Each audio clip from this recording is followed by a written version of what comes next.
Hello, man. Hello, MGTOW. First, I'll look and see where my sound is, and then I'll. Hello, man. There we go, MGTOW. Okay, we seem okay.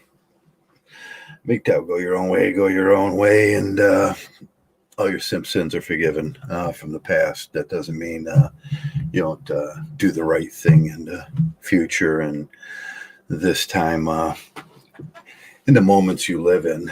I wanted to talk a little bit about MGTOW and the field of dharma, the field of honor. We get attacked in here a lot. We get other people's opinion. And yesterday, I told a story yesterday, and I got a different kind of response from a person, and I just wanted to share how I feel about these things in life. It was the story about the going into the store, and there was a group of young men out front. And they were there was with this old crackhead or something, and they were harassing the people going in. I live in a community that we got one store, and pretty much serves a large quantity of people, and there's always traffic going through. So you get these things. The young guys come down. I've had some incidents in front of this store too. It concerns me that. Sometimes there'll be panhandlers, and doesn't bother me. Panhandling doesn't bother me. If I see there's a need and an honest humility in there, I usually give some money. But most of the time, what you get with this panhandling is the younger kids that are on drugs and stuff like that. And then what I found, if you don't do nothing about that, if you don't shut that down, this panhandling becomes aggressive behavior and it becomes strong arming. And I had that happen once where I didn't shut something down. I just ignored. And that's what the man told me in a comment. He says, Joe, just ignore this thing and, grow some balls, he said, and be able to, we hear this on to grow a tough skin and people should be able to say what they want to you, even though it's casually cruel or aggressive.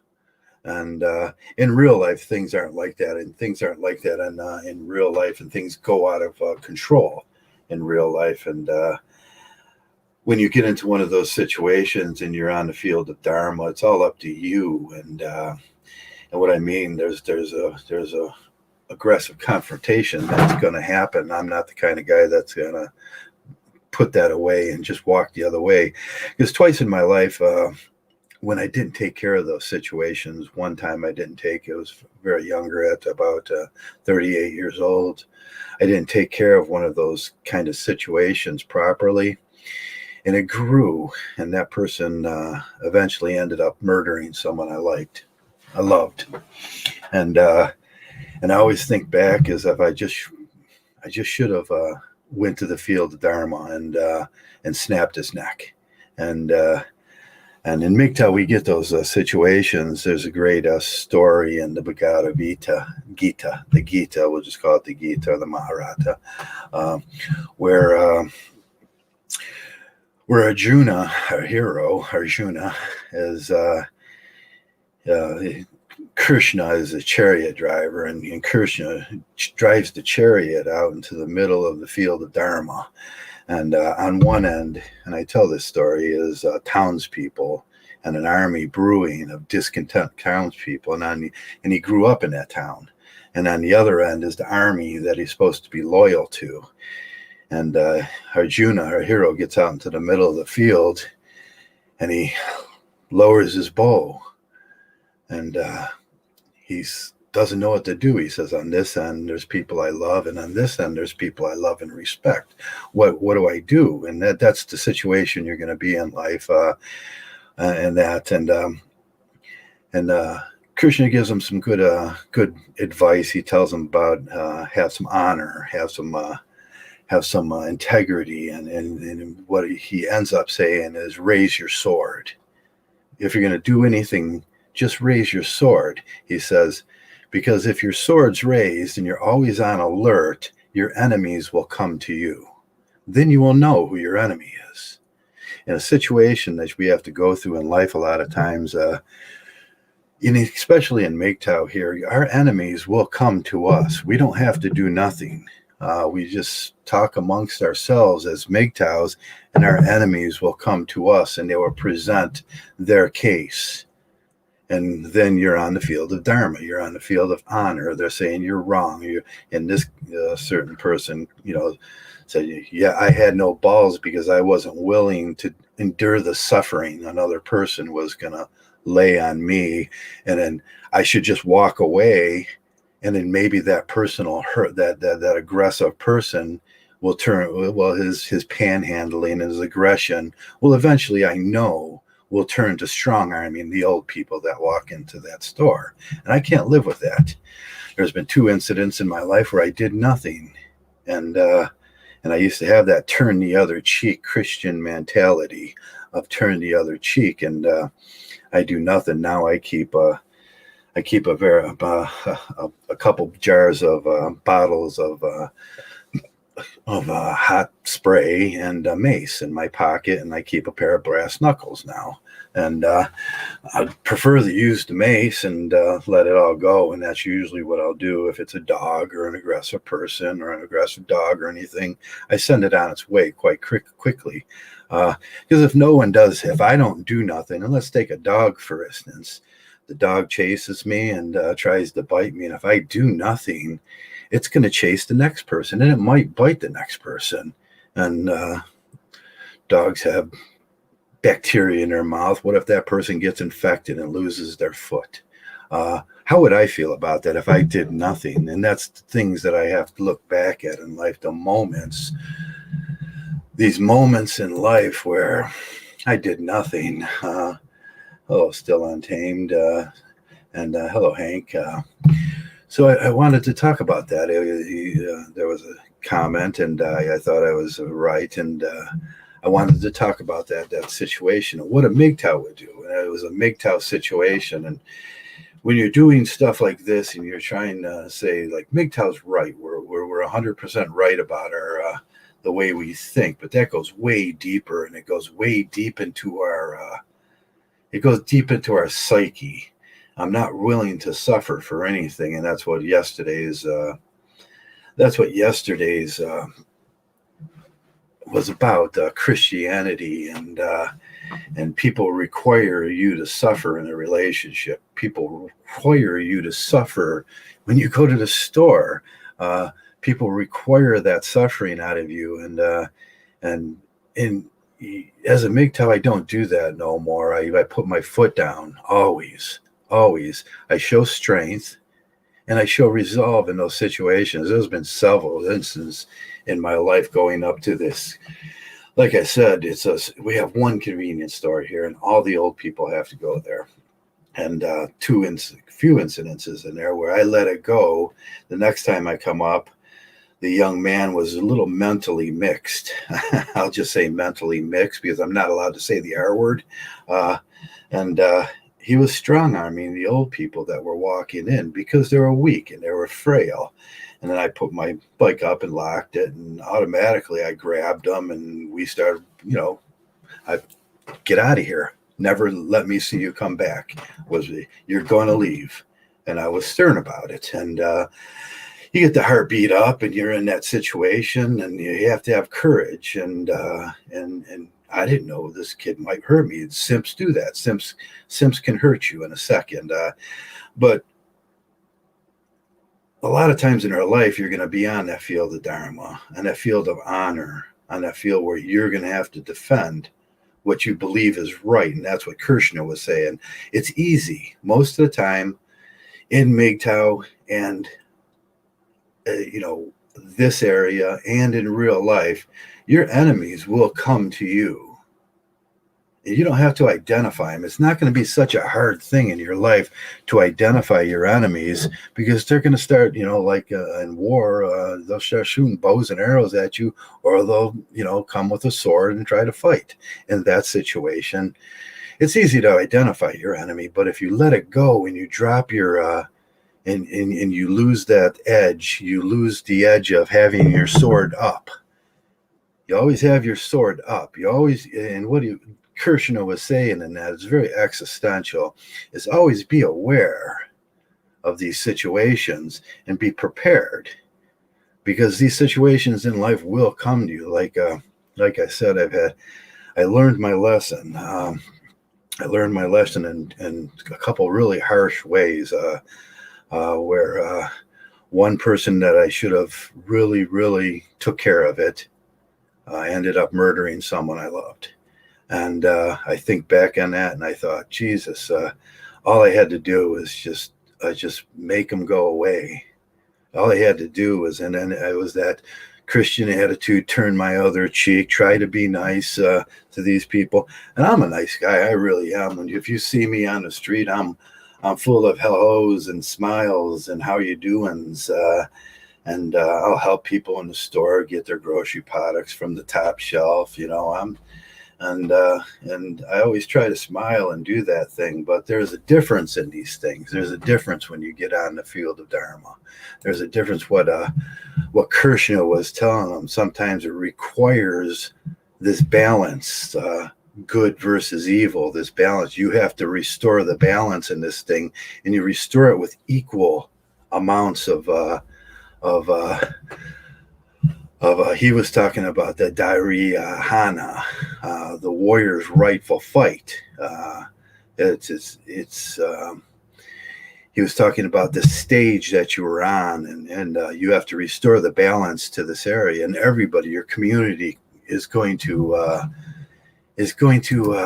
really enjoy, for the next few weeks after I take care of them things in my life.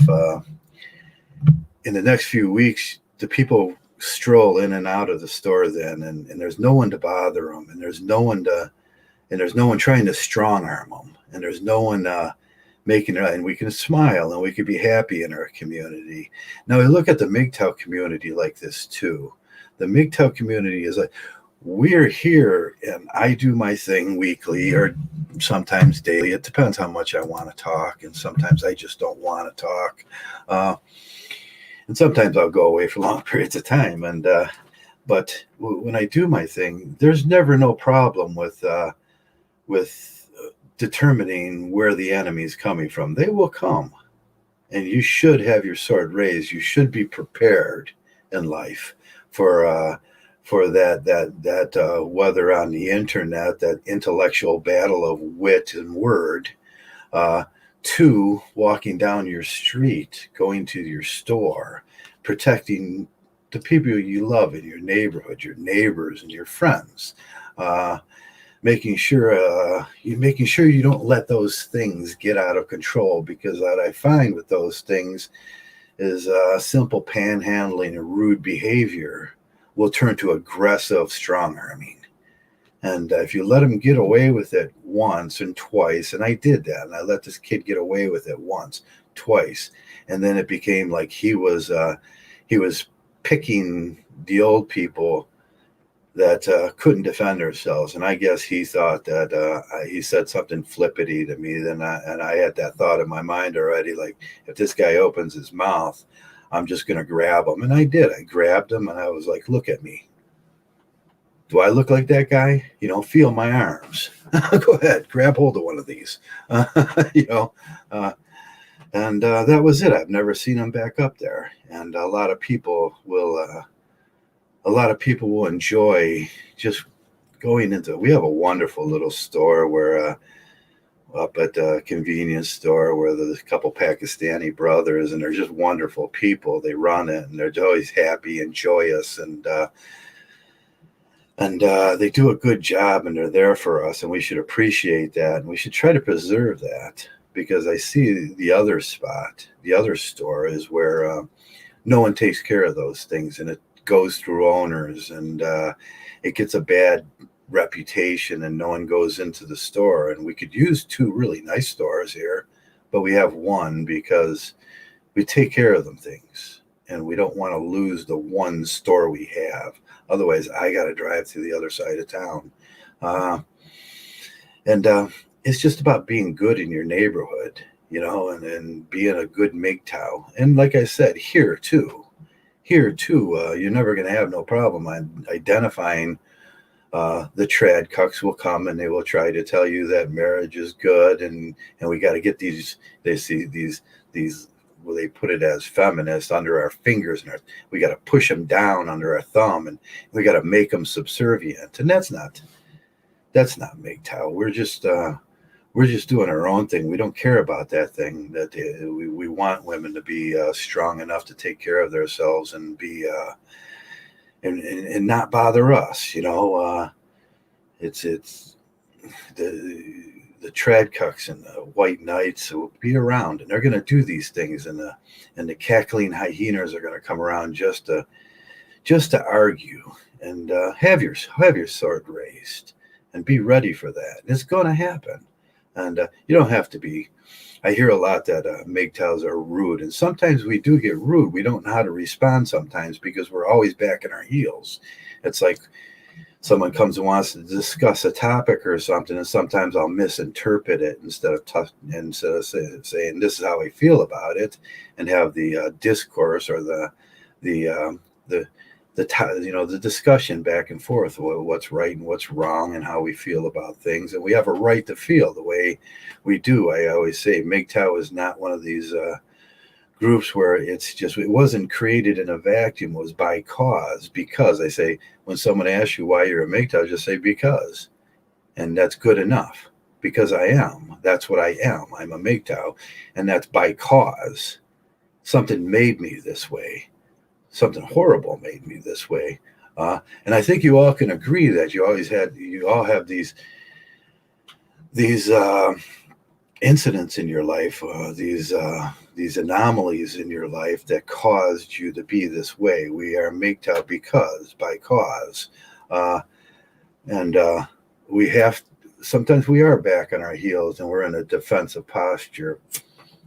We don't have to be that way all the time. It's just that, trying to identify our enemy. Sometimes there's entryism, where people want us just to believe in their political view because they're running around trying to, carpet the area for political votes, and they really don't know. Or the MRA comes in and says we're too extreme in our ways, that all you have to do is find a good unicorn, and they're out there, and there's whole nests and fields of unicorns out there, and you just got to find one. And we don't believe that. There's no waltz in this world, and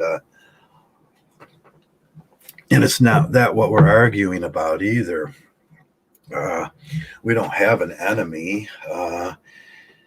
The enemy is the society's beliefs in traditionalism, and we have to change hearts and minds of people that believe in these traditional relationships that they're pushing on us, and they're pushing it by force. They're like the kid in front of the convenience store that he got a few bucks, and now he raised his aggression level. And he started strong-arming old people, and now he's getting a lot of bucks. That's what our government's like. We let them get away with just a little bit of their morality being pushed on us, and then now they're strong-arming men into slavery. And that's where MGTOW has to be. We have to be equally aggressive. We have to meet them on the field of dharma. We have to bring goodness to and try to persuade people that try to see it my way. I was one of you once, and I've drifted away from traditional conservatism because that got me a bridge to nowhere. Suffer some more, Joe. There was no more suffering left in his body. There was no more cases. My brother says there's only so many cases in a man's body. That's cases of oil or cases of Pepsi or cases that he's chucking in a warehouse. A man only has about 8 years of doing that before he gets back problems, before he gets in, and that's all you have. There's no more cases of suffering left in my body. I can't suffer another day. I did that for years and years, and finally I had to take my stance. I had to become that stump in the mud, that unmovable rock, And I tell that story a lot about, tell it to the rock. The rock don't care. It's like, tell it to the universe. The universe don't care. That's me now. I'm that immovable object. I don't care anymore. I don't care what people, I don't care that people still embrace that traditionalism where they get married and they try to, and then they make people suffer around them. And one person usually becomes the slave to the other person, and that them horrible sexual things that they do to each other to punish each other. It just it's it just all becomes so concerning that our morals in our country have dissipated so much that traditional conservatism, such as it was in the 50s, is a good idea. We want to back up to that. No, no, embrace the new world.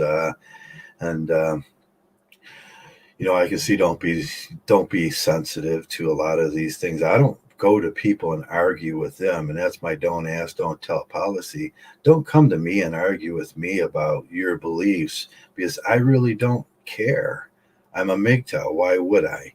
Uh, we can discuss. We can discuss how better a MGTOW works. I'm sure it works better because I practiced it for a good 12 years now, and it straightened everything up in my life. When I was down, people, they kick you when you're down, and they want to keep you down. And the only strength that I had was the strength from this community, and that's where I gained my strength, and that's where my actions came from. That's where my spirit came from, and I had a purpose in life then to talk about a new philosophy, a new way of thinking, an existential way of thinking. And it's not about that frat boy MGTOW, you're going to go hit it and quit it. That's not MGTOW. That's frat boy garbage. Every college kid going in his sophomoric year is going through that. He's out there hitting it and quitting it and thinking he's the number one, and you go to college if you want to do that. Go drink a keg of beer, throw up in the morning, get all that out of you. That's not MGTOW. It's not frat boy thinking. We see a lot of the PUA around here, and the PUAs that come around and they want to, take advantage of the girls and everything. And that's not me. I don't care what the what the so-called, if you call them the feminists, are doing. It's just a dragon that most people need an enemy, and once they get an enemy, that makes them more comfortable about their ideas. The best way on MGTOW is we clear all our thoughts when we first come in here, and we get rid of all of our bad character defects, and we look at ourselves. We do the introspection. I try to figure out what's right and wrong. I clear the table, and I start putting things back on the table that run to a true. It's got to run to a true.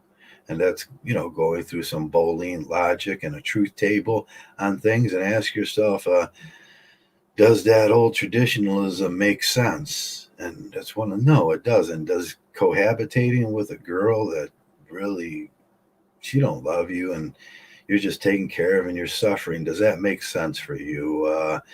Does any of that stuff, marriage, make sense anymore in today's world? And it doesn't. It doesn't make no sense at all. It's them living in a fantasy fiction world where they want to live in a Disney princess castle, and it hurts a lot of other people as they're doing that.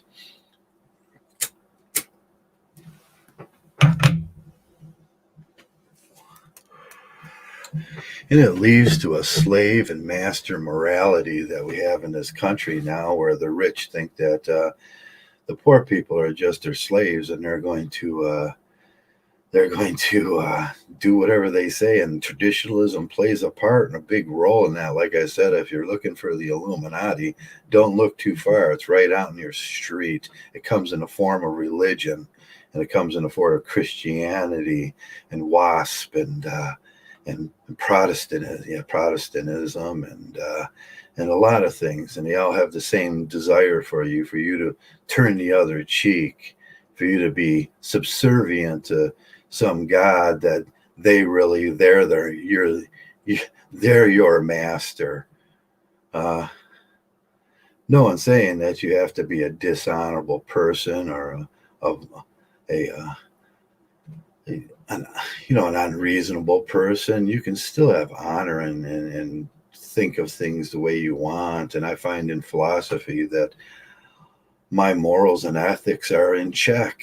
And it's a stronger moral and ethic because it's on this terrestrial plane that I built here.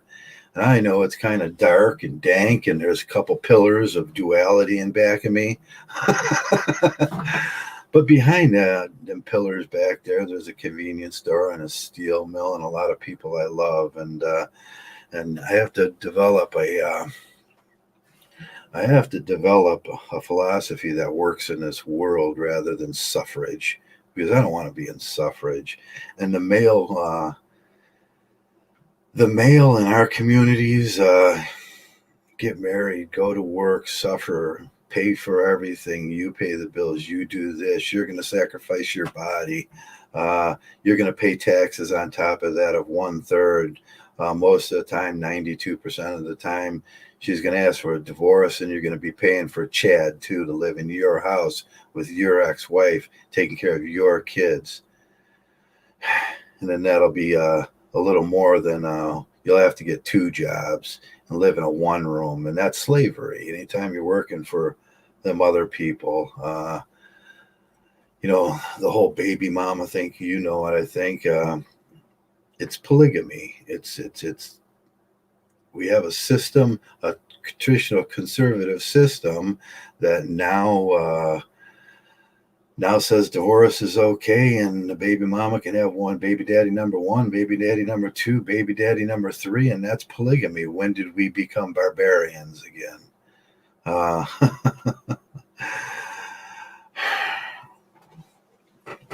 But it's only okay. Polygamy is only okay if you're a woman in a society.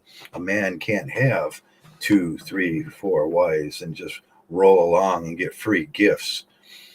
I know there's a difference because they're more valuable because they produce kids, but that's still a big delusion. They're no more valuable than you are. And a matter of fact, this whole society, nothing gets built without you as a male.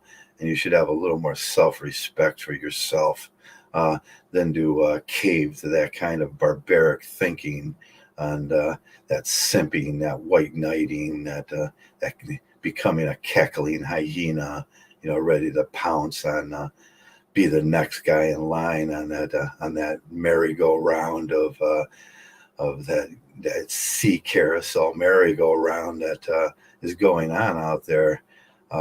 We just walk away from that stuff. Let me go back to the YouTube page. And hello, Mike.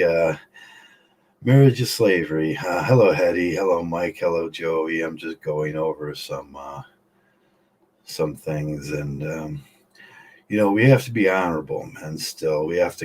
We still have to be men. And we're going to end up on that field of dharma. Sooner or later, even in that chat right there, someone's going to come along and they're going to start saying stuff to you. You better have a good answer for them. I leave it unmoderated because I trust the guys in here. I trust the guys that have been around for a while. They have the right answer to some of the foolishness that some of the cackling hyenas come around, and the white knights and the simps and the blue pill guys and the traditionalites want to push their traditionalism on us. And I trust that every guy, that's why I don't moderate it anymore. It was a big argument at one point. I trust you guys have the right answers anymore. I trust you've been around long enough, and I trust you have your sword raised. Like Krishna said, have your sword raised. Your enemy will come to you. And they do. And be ready. Have some word mace and get rid of them and And that's it. It's if you let it go, that's the worst thing we can do is let it go, because then it becomes an irritating sore that grows and grows, and people become aggressive when you let things go. And who shot Claire is on. Hello. What's going on? Yeah, I was just talking about the MGTOW fight, and about how serious it is sometimes, and we're going to get attacked, and we should be ready for that. We should have our sword raised. We should be to take on any. You should have the correct answers in here. I was looking around. I put that kid up yesterday, and he was like, it was so ugh. Yeah. I don't even know what philosophy or principles he was trying to explain. It was it was just so cringy. It was like why worry about that? Why worry about another person? You have yourself to worry about. As long as you're worried, you know what happens when we worry about another person, and we worry about what all these people, but we end up missing what's happening in our lives. We don't have, we're off guard. You're off center, and don't worry about all that. Worry about what's in front of us, and that path is what's in front of us, and we're going to get confronted. There's going to be confrontations enough for each of us in this world. You should be ready, and that's what you bring balance to the universe when you do that too. When you're good, when you're honest, and you know, like I said with the kid in front of the store, I made that stop. I had to make that stop, otherwise it was going to grow, and they were going to start stronger. I mean, old people coming into the store. I'm not having that. That's not me. But that was my chat today, my preamble. So how you doing? Good. I just went out shopping. Shopping? Yeah. I'm doing this beef broth stew. Oh. I want to start doing soups more. And, the thing about soup is you can, put it in the fridge and it lasts like a week or so, and it's good, put different stuff in there and yeah. be healthy. Yeah, I did one the other day. It was delicious. Yeah. It was that peppered. You get the not great quality beef, and then you pepper it and fry it, and then you cook it until it's soft. And I like carrots. I like beef and carrots. That's what I like. I know. I love carrots. I love carrots and beef and that brown sauce. You try to make your sauce as brown as you can. Maybe I put some potatoes in there too, and beef, carrots, and potatoes. That's a good stew. And little mashed potatoes and onions always go well, like onions. Yeah, onions. I always put some onions, a little bit of garlic, some spices. You don't put too much of spices in stew unless you're making you can make all kinds of different kinds of stew. There's 100. It's like Forrest Gump with the shrimp. It's like we got this shrimp and this shrimp and it's like there's a lot of different kinds of stews. Yeah. And like you said, you for a single guy like us, I mean, you make a pot of stew and that's 4 dinners. Oh, I know, definitely. That's how you're supposed to eat, Eat healthier. Instead of ordering pizzas all the time, all crazy stuff. Yeah. Get a big bowl, get a big pot, and just throw a bunch of healthy stuff in there. I buy the beef stew. It tastes really good with the beef stew in there, and I cook it right before. So if I have a soup that's been going for a while, I'll cook the beef stew like I like it a little medium rare, and then I just throw it in the soup and I get a nice taste. I don't want it too rough. Yeah, I was gonna go back up to the store. I was supposed to go back. I went up to the store earlier and I got I got peanut butter and jelly, and and I wanted a peanut butter and jelly sandwich for breakfast, and I don't use bread. I use those little roll up taco things for my peanut butter and jellies, and that way I cut down on the bread I use. What else did I need? I can't remember. It was something else and then I was looking. They had sirloin roasts on sale, and I was like, oh man, that would be delicious. Yeah, yeah, But I only brought in like $8 because I had to go like I didn't want to pull out my credit card and start. So I'm gonna go back tomorrow and I'm gonna get one of those. Now that you reminded me, I'm gonna go get one of those sirloin roasts. yeah. Get like a beef broth. I start with the beef broth, and I mix in like then I'll buy like whatever soup's on sale, like vegetable soup, or I'll do it that way sometimes, or Yeah. go frozen stuff too, or fresh stuff. Yeah, you can get the Throw it stew. in the beef broth, and you're ready to go.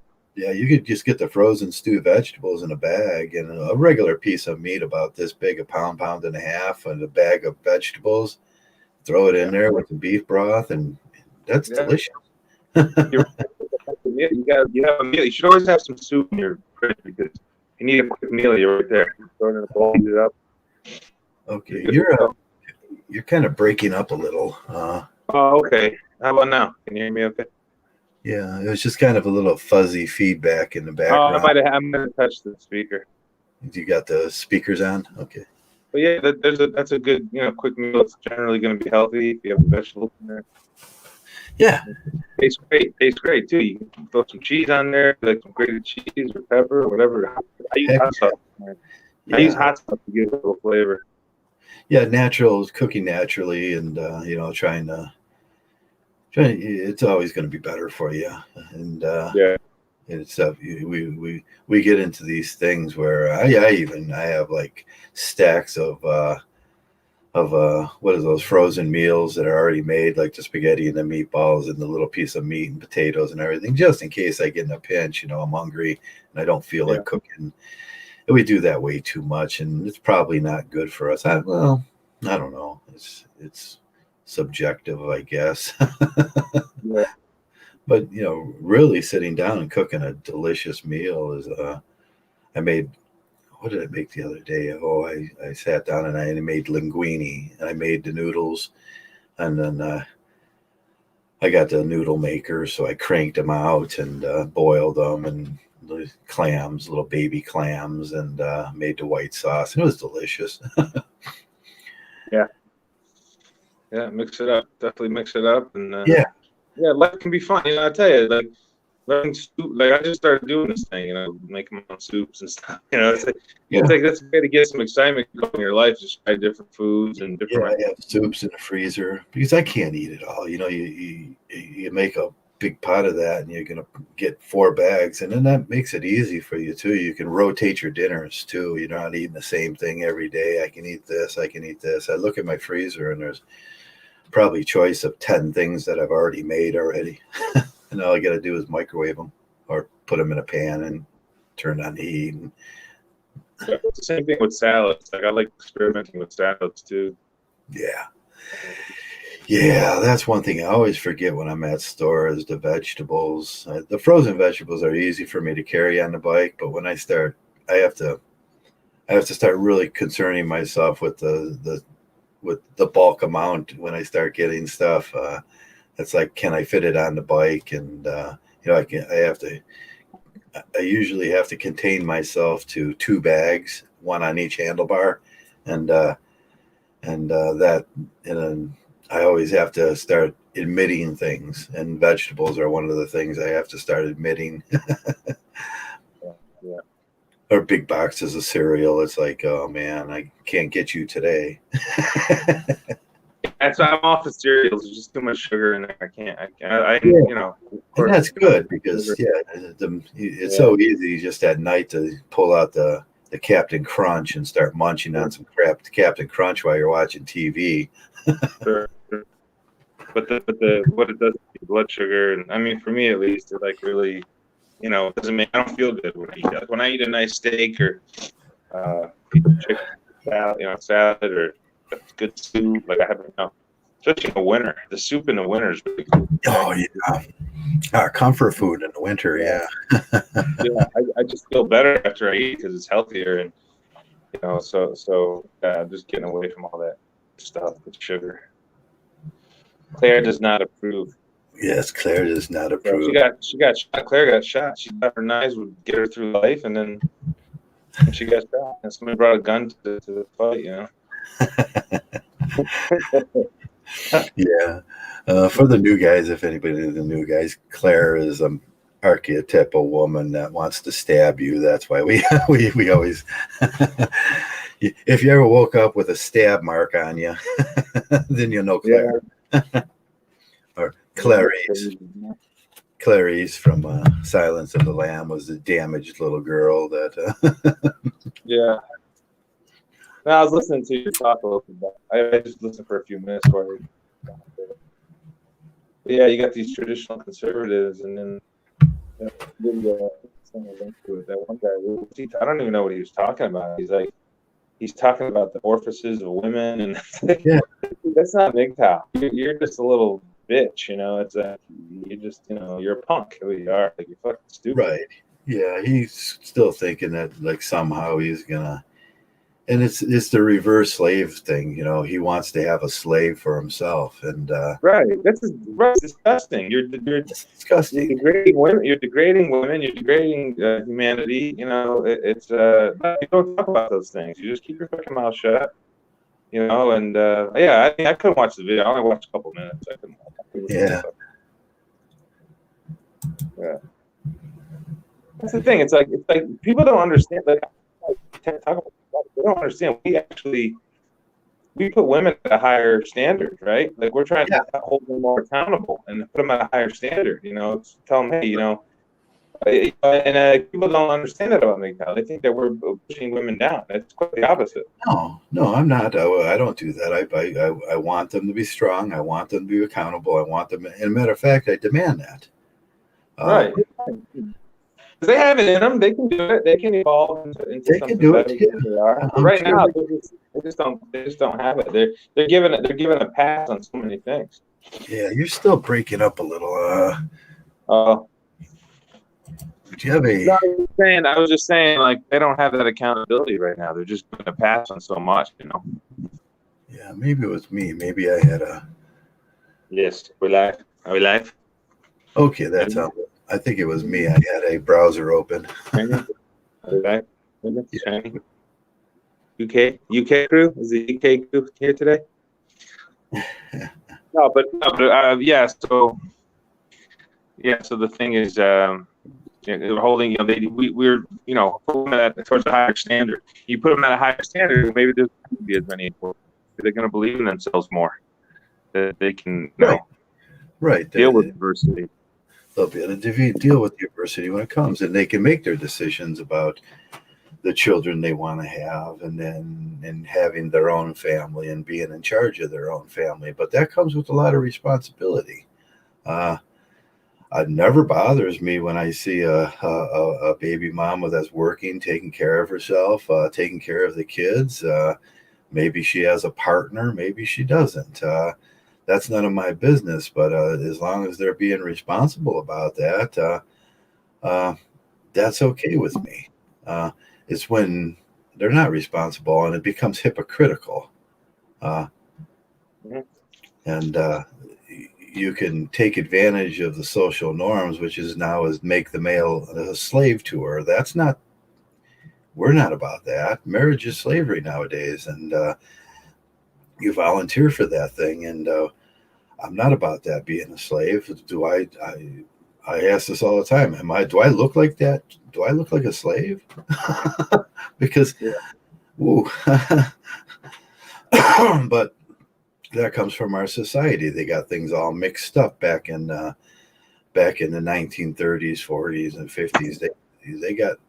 They got life all mixed up, and the reality of it. And maybe it was things were too good, and they invented the washing machine and things. But hey,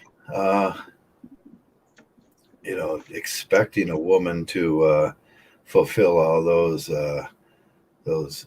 nasty thoughts you have in your head, and using her as a pincushion at night is that's not my idea of a good, friendly relationship between two human beings.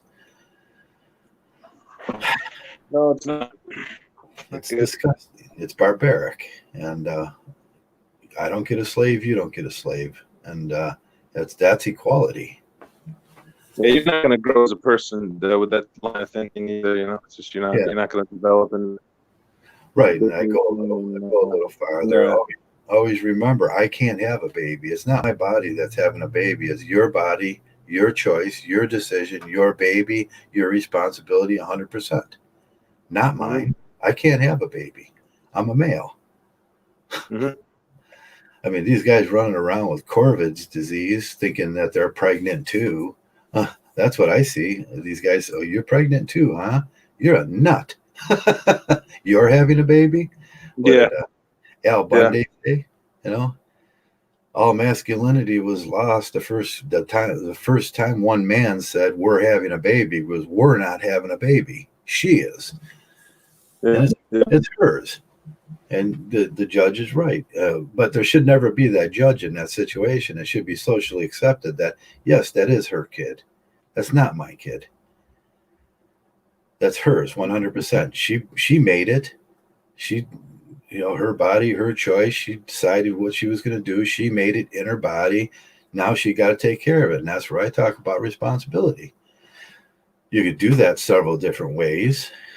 You can have a partner in your life, but he's not a slave. And, I always say what he's doing is his business. What you're doing is your business. And they're not asking us for permission to do that. So don't, why are they, why is it reversed that we have to ask permission for, to be like we are? I'm not a slave.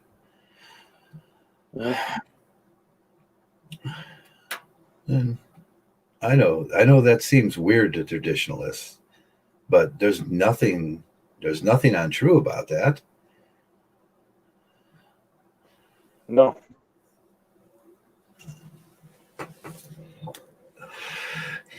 Unless they're thinking like, Disney princess fantasy fiction, then I sound like it's untrue.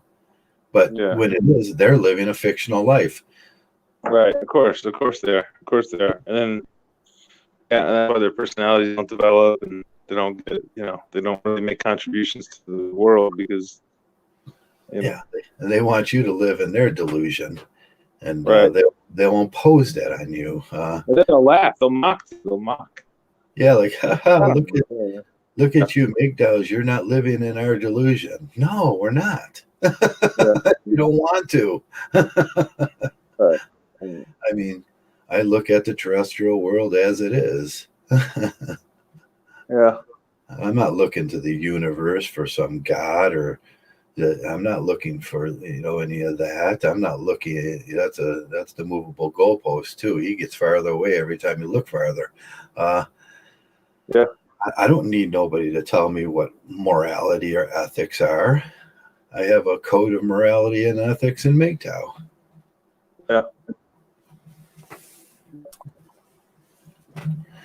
But they ain't figured that out yet, that they're the ones living in fantasy fiction land. And that's our responsibility to tell them that. Like, you're living on, you've developed a dream of a finalized fiction out there of some dream that you want to happen just because you're selfish enough that you're selfish about that. You want a woman fat and pregnant in your kitchen making you cherry pies and coming to the door telling you you're the best thing in the world.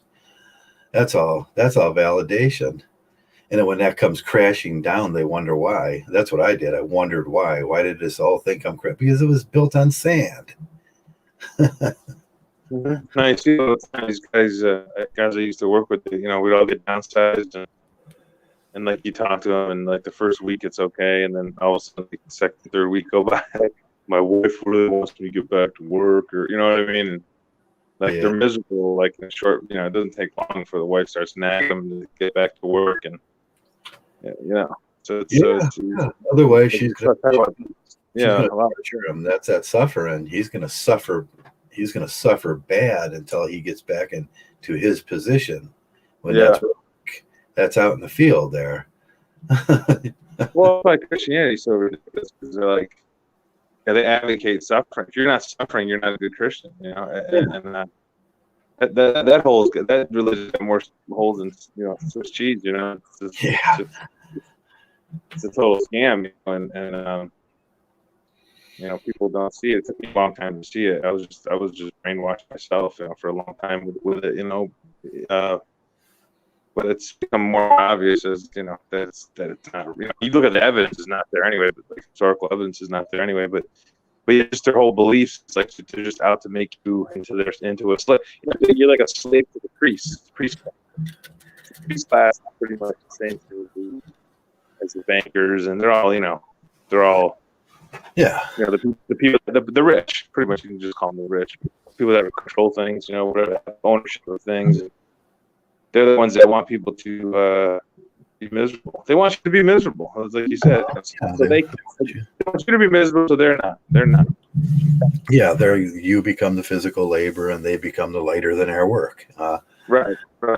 Them are duties that I tell them my principle is everybody shares in those duties. We all need to work on the farm. We all need to make sure the food gets here. We all need to make sure that people have houses to live in. And that's going to take a certain amount of work from everybody, and nobody gets off of that duty.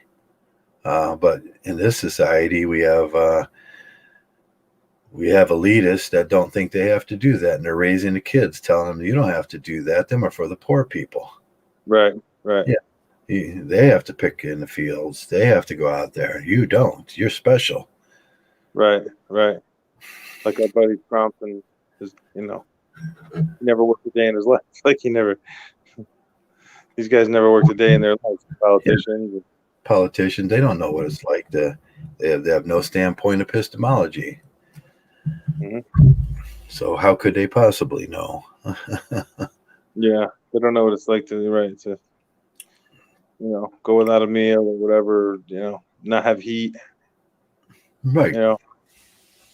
Whatever. Yeah.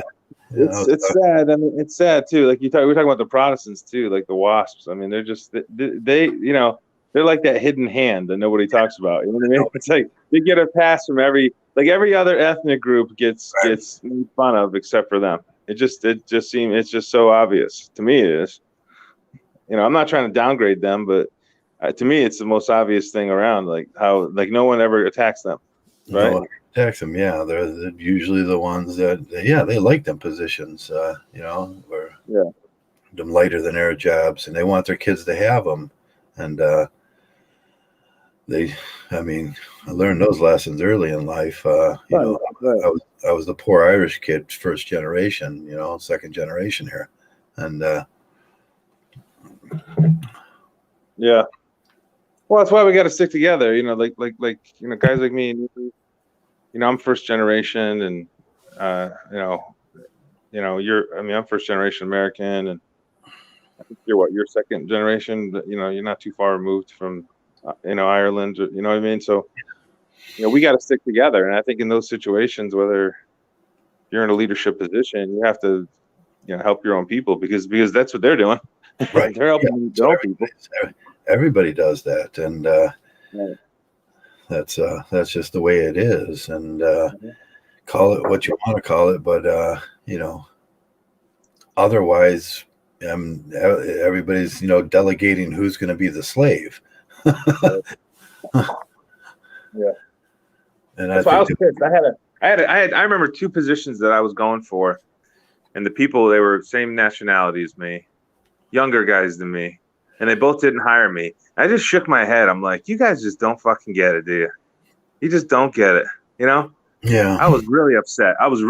These are kids. To me, they're kids. They were like 15. They were probably around 30. I'm in their 40s, and it's like you guys don't understand how life is. You have no clue. You're living in this. Again, they're living in a fantasy fictional world. You're supposed to help a guy that's your same nationality. Obviously, I have the credentials. I'm a great. And then you passed on me to hire what? Someone outside of your ethnic group, and it's ridiculous. Well, that's a lot of it shouldn't be that way, and it shouldn't have to be that way, and they'll lay back on that. It doesn't have to be that way. Well, you know, what got you there was your father realizing and starting a company that somebody had to do this for this community because the rest of the people out there weren't going to do it, because they did have their groups. And the second generation businessmen, the kids that inherit the business and everything, they don't know. I mean, unless their father taught them right, they have no idea why it was like it was. Yeah. I mean, we could talk about equality all day long, but it all comes down to in any modern society, 20 to 30% of the people are going to be slaves. Mm-hmm. Mm-hmm. You can argue marriage is your first class ticket into that. Marriage is your first class ticket into that. And you can argue that with me all day long, and I'll be right every day of the week on that one. And I mean, it shouldn't be that way. Yes, I agree. We should all share. We should all share that duty equally. But like I said, there are people that don't want to share that duty. They don't want to work. They don't want to work with the community in a community of true equality, not some made up equality like this PC made up equality. Everybody's woke nowadays, because that's just another fantasy fiction land. That's something in their id that I don't even want to go in there. That's a nasty place to be. Yeah. I mean, it has nothing to do with reality. Yeah, it's right. It's like my parents, when they moved into a neighborhood where the people were the same ethnic group as them. Mm-hmm. It's like, because I was wondering, why did they move to this area? Well, it's obvious, because the quality of life is good, because everyone knows each other, everyone's got each other's back. You're never gonna go without. Because because back then, like, I don't think it happens as much now, but back then the communities were really strong. Like, everyone, helped each other out, and had meals together, and just they had a great community, had a great life, and today you see less and less of that, unfortunately. I wish there's not I almost moved up to Rhode Island, around Baltimore, around that area where there are more people like me, Yeah, me too. I was looking into Providence, because there's a lot of my ethnic group out there, and but the Northeast, even Philadelphia. Philadelphia's got a lot of people in my ethnic group, so but so I think that's a good thing. I think it's a good thing to be around your people, because you share so much in common. Sure. It's like yeah. But so I don't know. Getting back to talk about slavery, though, like it seemed like there was more accountability. Like, you talk about women and accountability. So, like, in the communities in the 60s and 70s and maybe even 80s, like where I grew up, it was like there was a lot of accountability. Like, a woman would never get divorced because she'd be a shame to her family, right, because the community held her accountable. It's not like they were like it's not like it was like no privacy. Like, it was one of those things where the community held the women accountable. Right. It's the idea of her having two different kids from two different fathers is polygamy. They see right. You're seen as a whore. Yeah. Wait, we can't have that. That's the one of the, we fought wars over that, and we fought the Kansas War, and against the Mormons, and then the Civil War was two tenets of barbarism. One was slavery and one was polygamy. I mean, until Christianity screwed that up, and I don't know how they got that so wrong. Oh yeah. They have this hypocritical system now of they want traditionalism, but hey, more baby mamas the better. It's like a baby mama party. I don't see how they don't get it too. It seems absurd to me. Yeah.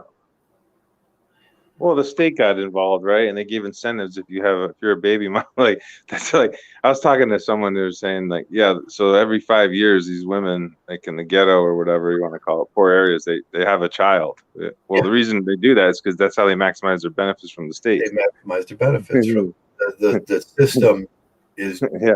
is So they're made so system some for doing that awful yeah, behavior. some of them are starting at like 15.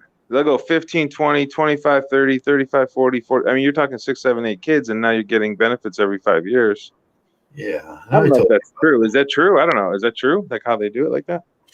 that's what I see around here. I can look out. I know most of my neighbors in this neighborhood. It's not a huge neighborhood. Everybody knows everybody. We know where the baby mamas live and everything. And I mean, what I see is about 40% baby mamas here now. And I told you about the class that when I was on guard duty, I went down to I had to work at our health and human services once because there was a lot of aggression, and I was I was still doing uh, contractual work for crowd control and stuff like that. So I had to go do this class, and it was at a health and human services where they were teaching the girls how to become baby mamas, like get a man, get pregnant, run them through the system. And it was like he was being objectified for his money and his work and what he was going to give. And I just thought, man, this is the most horrible thing I ever heard. And they were giving classes. There were women that weren't pregnant that they were giving them instruction to go out and get pregnant, but get his name and get his social security number. Mm-hmm. So that's when that's where the slavery comes in. You targeted him for that slavery position, and all he is a paycheck and an ATM. And anytime a man works for a person, anytime a person works for somebody else and doesn't get paid for that, it's slavery. Now they craftily go about that by taking it out of your check, and they say, well, you got paid, but we took it. No, it was never there to begin with because it was all a setup. It was, if you, nowadays, that's mostly what a woman's looking for is because they know they get 2 or 3 of those, and that's 3 incomes. That's easy street then. Mm-hmm.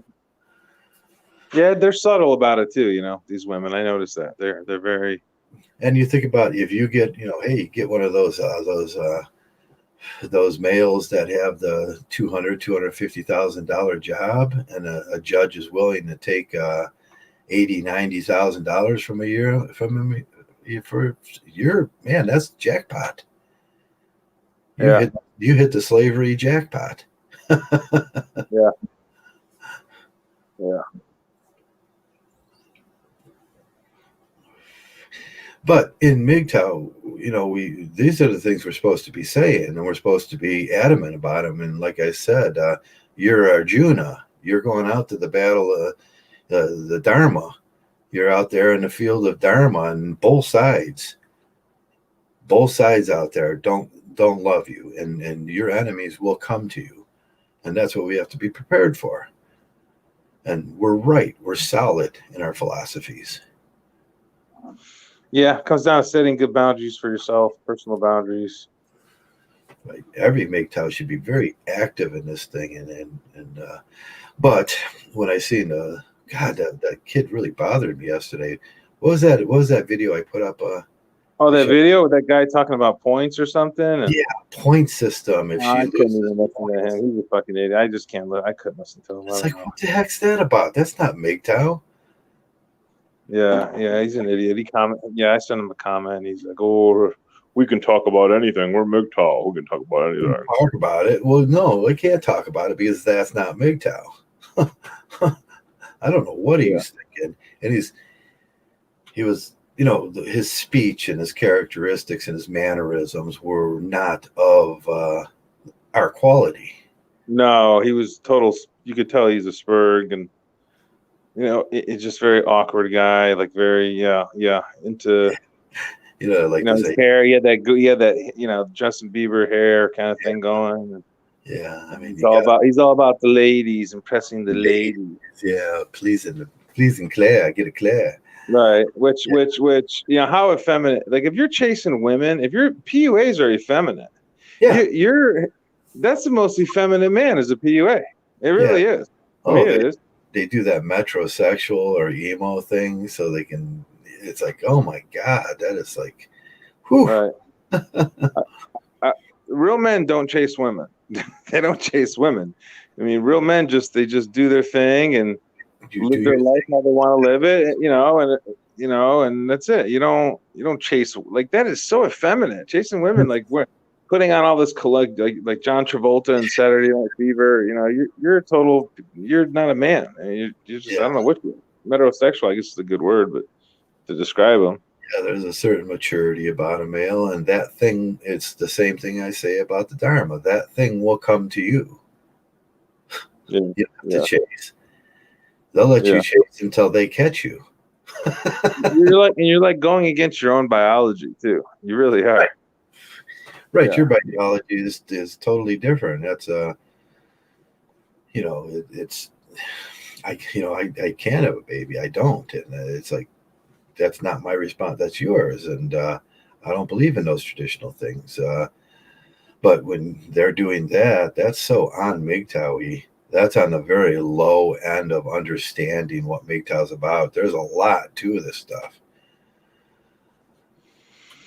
Yeah, there's many layers to it. I mean, the basic layer is just stay away from women, pretty much. I mean, but then once you get a little more confident and understanding what it is, and I mean, sometimes you want to mix in a short-term relationship, but even that's dangerous. It's dangerous, but if you have that's not even her business what you do. Right, it's nobody's business. Right, why would it be someone around here's business? Why would? But I said short-term relationship. Mind you, short-term. Like you don't ever want to do obviously we're never getting married. We're never doing long-term relationships. But if that's something that you need, then whatever. You do a short-term thing, and that can mean anything. That could be whatever, right? That's why you find it how you want. But you're not getting attached. You're obviously not getting attached. 200 miles in a fake ID. You get a fake ID so you can leave that ID in your wallet. So when she pulls that out, all she's getting is the information from a fake ID. Yeah, but if you're not a confident and assertive male, I wouldn't go that direction with the short term. You have to be a confident, assertive person. You need to be confident. You need to be assertive. Right. You need to know what you want. Get in and out. Right. You should be probably physically strong. You should have an idea of. Because women are dangerous. I've been with women that like carrying. I joke around about Claire and her knives, but I've been around women that they're carrying knives in their purses and all this crazy shit, and they'll fucking kill you. They don't fucking care. Information, you don't tell nothing. It's nobody's business what you are. It's my body, my choice. But I would say if you're like more of a kind of I hate using the word wimpy, but if you're not like a strong, assertive male, I would stay away from even short-term relationships. I would just get away from them entirely. If you're not confident in if you don't got a good plan, have a plan. You're gonna get. Because they are dangerous. They will fuck you up. They will fuck you up. They will fuck you up. They will steal from you and rob from you and destroy. They will pretty much try to destroy your life. There's no other way. If she finds your DNA compatible with her plan, and she gets your ID, and you have a child, you're done. You're done. And you could complain and bitch about that all day long about how you're a PUA and how you're just doing your thing, but you're done after that. You're a part of the slave class. Mm-hmm. And they know that, and they're trying to trap you into that. They want a slave. They don't deserve a slave, or they should not get a slave in a society, but they do. What's that thing? Venus flytrap or something? What's it called? Yeah, that's like the Venus flytrap, or the what's that bug that eats the male for protein after it gets done mating? Oh, the praying mantis. The mantis. Yeah, the praying mantis. You become the praying mantis. She's going to feed on you. Yeah, sure. I know, that's the thing. Like, we're taught this angelic thing, and women are, but they're the opposite. Like, they're the opposite. The opposite. That's danger. Them thing that has teeth. Yeah, and you never have women you should never have them over your house or apartment or whatever. Like, they should never. If you're gonna have to, if you need to do that thing, you do it at you get a hotel room, whatever. Like, you don't even do it at their place, because they can set you up with Yeah.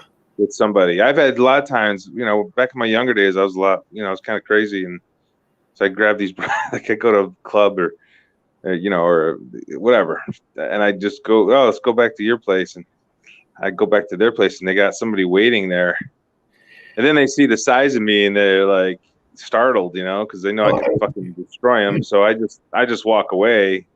But I've been in those situations where I've been set up like that. Yeah. No, That's I wasn't scared, because I don't really care, right? I mean, I've been on a 5-on-1, and it was like more like one on, it was me, like the 5 people against me, it's like and I wasn't the one that was scared, so be bold. Yeah, so you don't even put yourself in those positions, like that's so even then, yeah, so you have to really be careful. Women are very dangerous. Yeah, I had a good tutor in that sort of thing. Basically 2 good tutors. I used to go hang around with this one guy, and we'd drive up to the house. We're going in to this party, or you see these girls or something. We drive up to the house. He'd take his wallet out of his pocket and throw it into the glove compartment and lock it. He would go, "Hey, put your wallet in there." Yeah, hey, sure. I was like, at first I thought, why? And then I realized, oh yeah, I know why. Yeah. They're nasty. They just have no accountability. And I think it goes back to what you said. I think you touched on a real important point about the lack of accountability. Yeah. Because abortion is a perfect example. They're allowed to legally kill babies. I mean, there's common sense will tell you that. Okay, so you got this situation, and then now, okay, that filters down to everything else. They feel they can get away with so much, and they do. Anything. They get a slave, they're allowed to kill babies. I mean, they break every basic moral rule in this.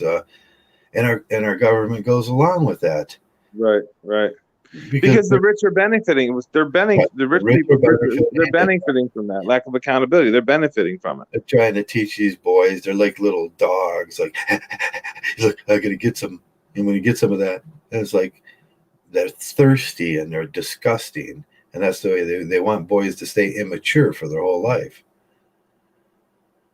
That's right. And by the time you figure that thing out, it might be too late.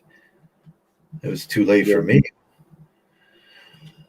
Yeah. Well, hopefully you'll have another, 30, 40 years of, health, and at least be able to watch your Cleveland Browns win a Super Bowl or something. Hopefully next year. Yeah.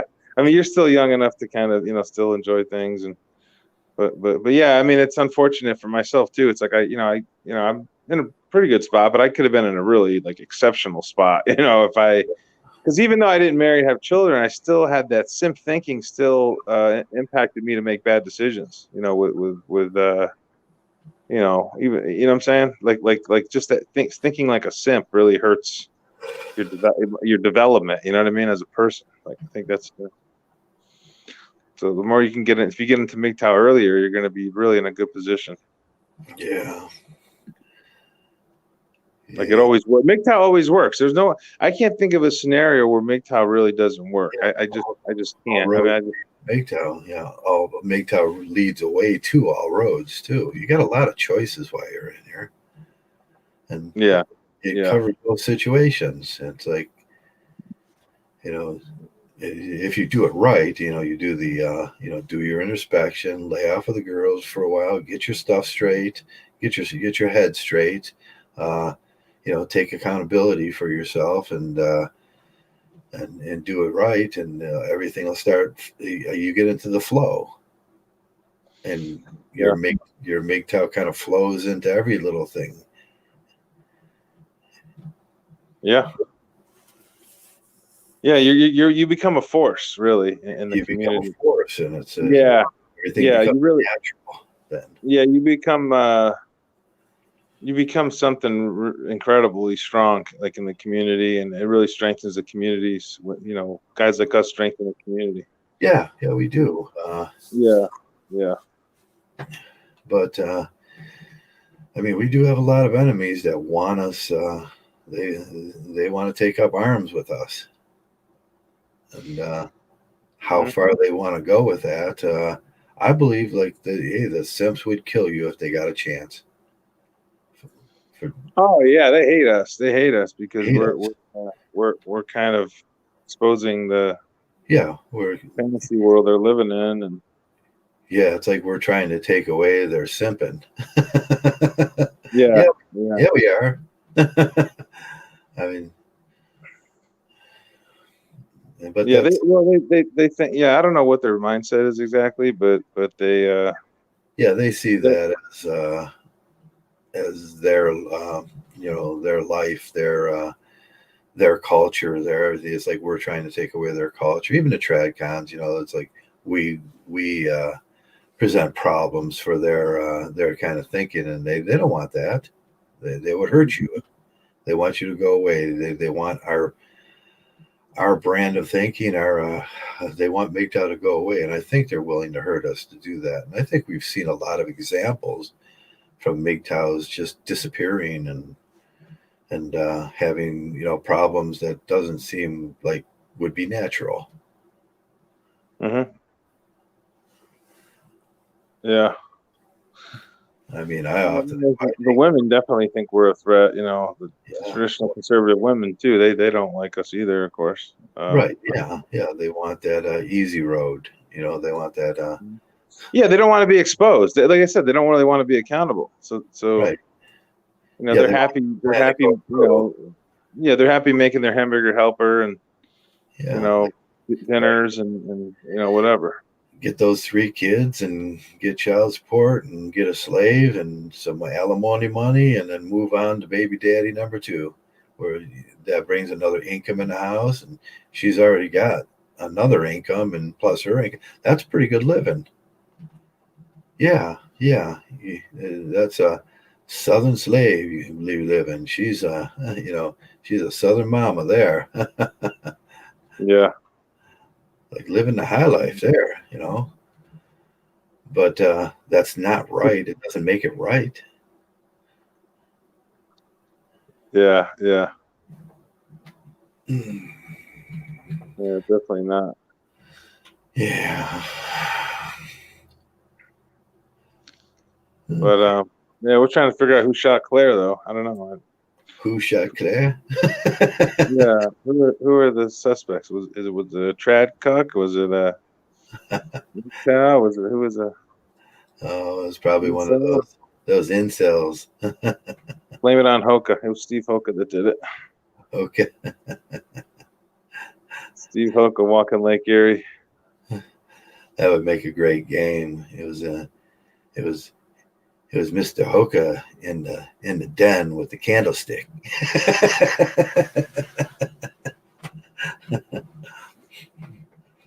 Hoka, yeah. Hoka does Lake Erie. Hoka does Lake Erie. Yeah. They play that game on a train. There's a train that goes out of Brecksville, Ohio, and then they play that game, and then they have a dinner on the train. I always wanted to do that. Did you ever get down to Steak and Shake and meet up with Hoka? No, I never would. Steak and Shake. I could just see him. I'd pedal up on my bike and he'd be like jumping off the roof on top of me. I still remember that podcast. He's like, "Hey, Trav, so what do you think, Trav? Maybe Sunday we could meet up at Steak and Shake or something. What do you think, Trav?"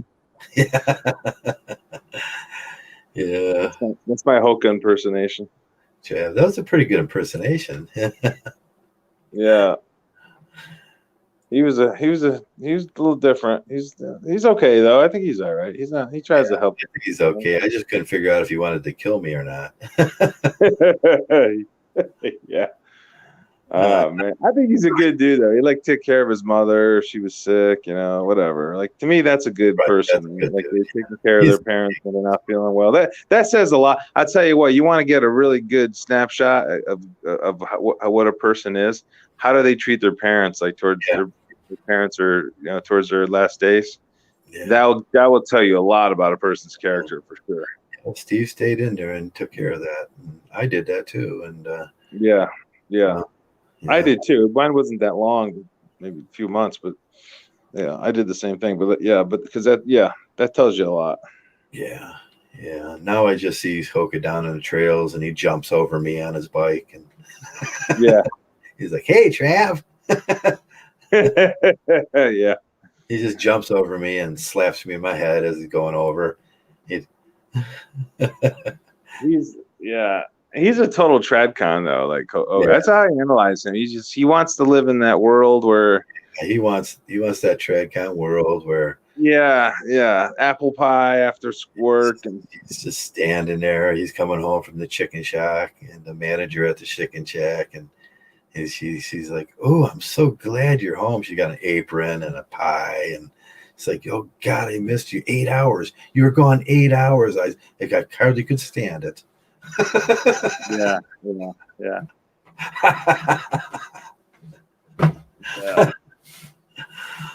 The good old bait and switch. I love that term because it's so relevant to a lot of things. Bait and switch. What it could be. You can apply that to anything, right?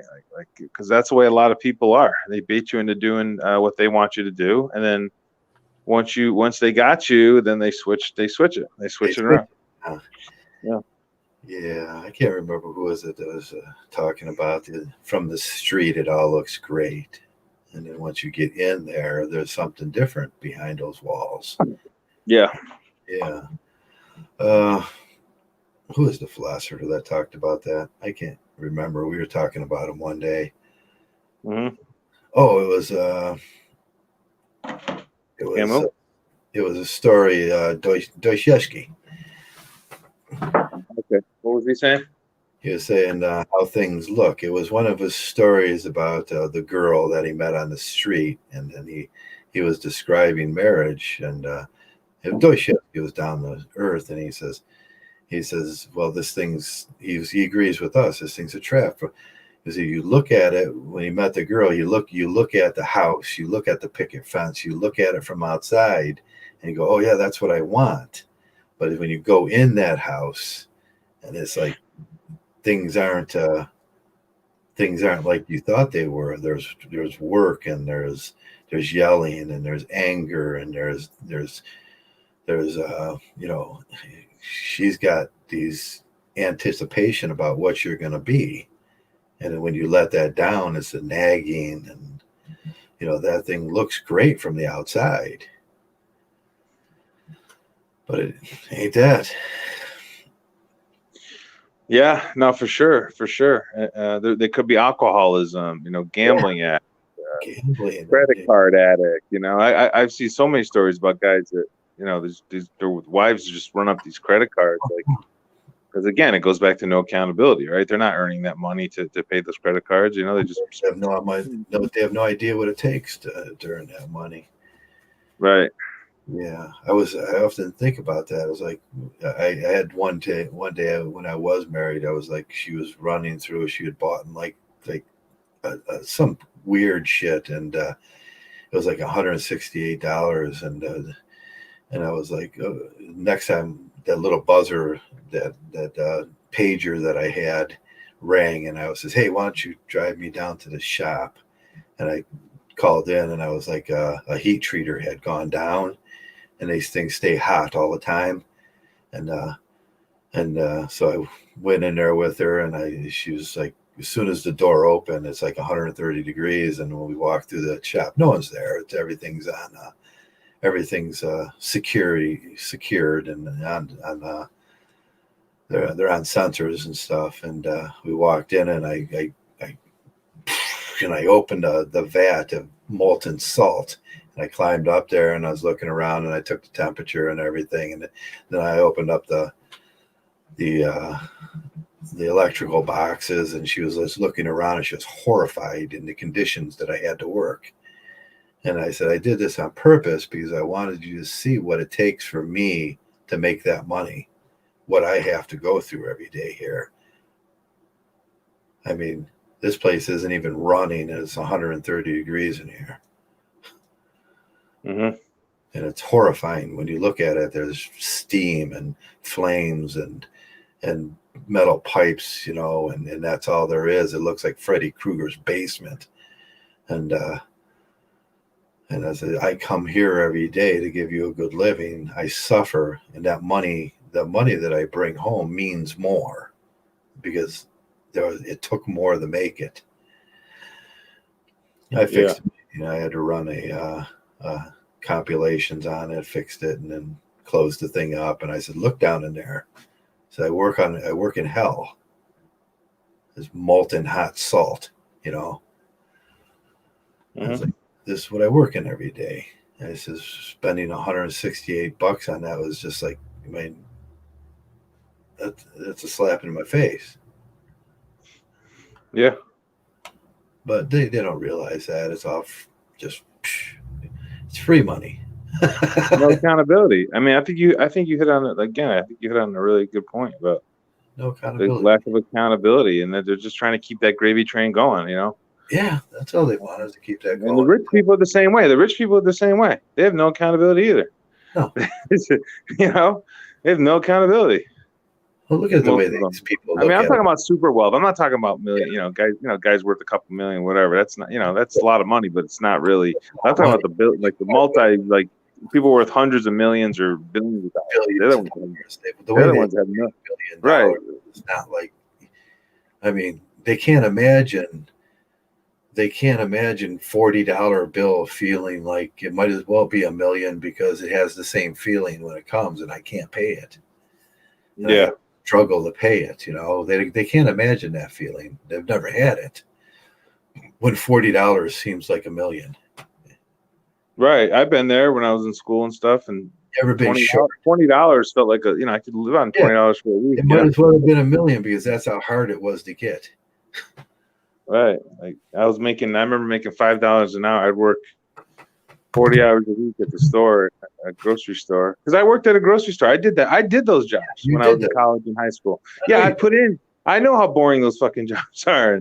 And I did it till I was like probably 24 years old. I was in graduate school. And since I was 16 to 24, I was working in these stores and I'd get my paycheck. It'd be like $160, 40 hours of work. I mean, that's, the money was worth more back then, but the point is that was a lot of effort I put in for a measly amount of money. And then you see these people on Wall Street manipulating markets and just robbing people in the stock market. Yeah.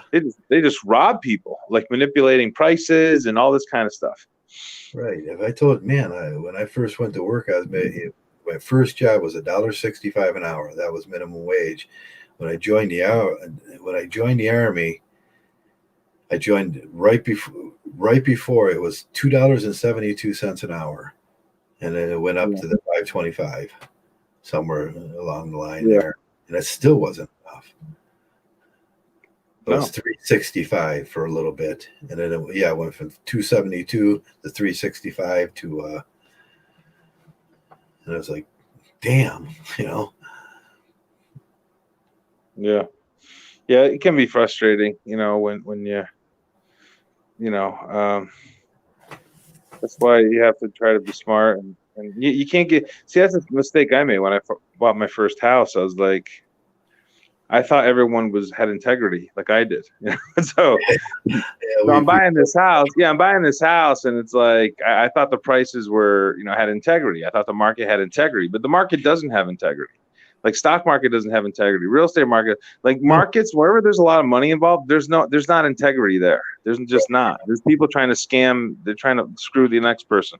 Right. Yeah. I bought my house in the early 80s there, my first house. And with those high interest loans and those predatory loans and everything that they had back then. And there was no way I was ever going to own it.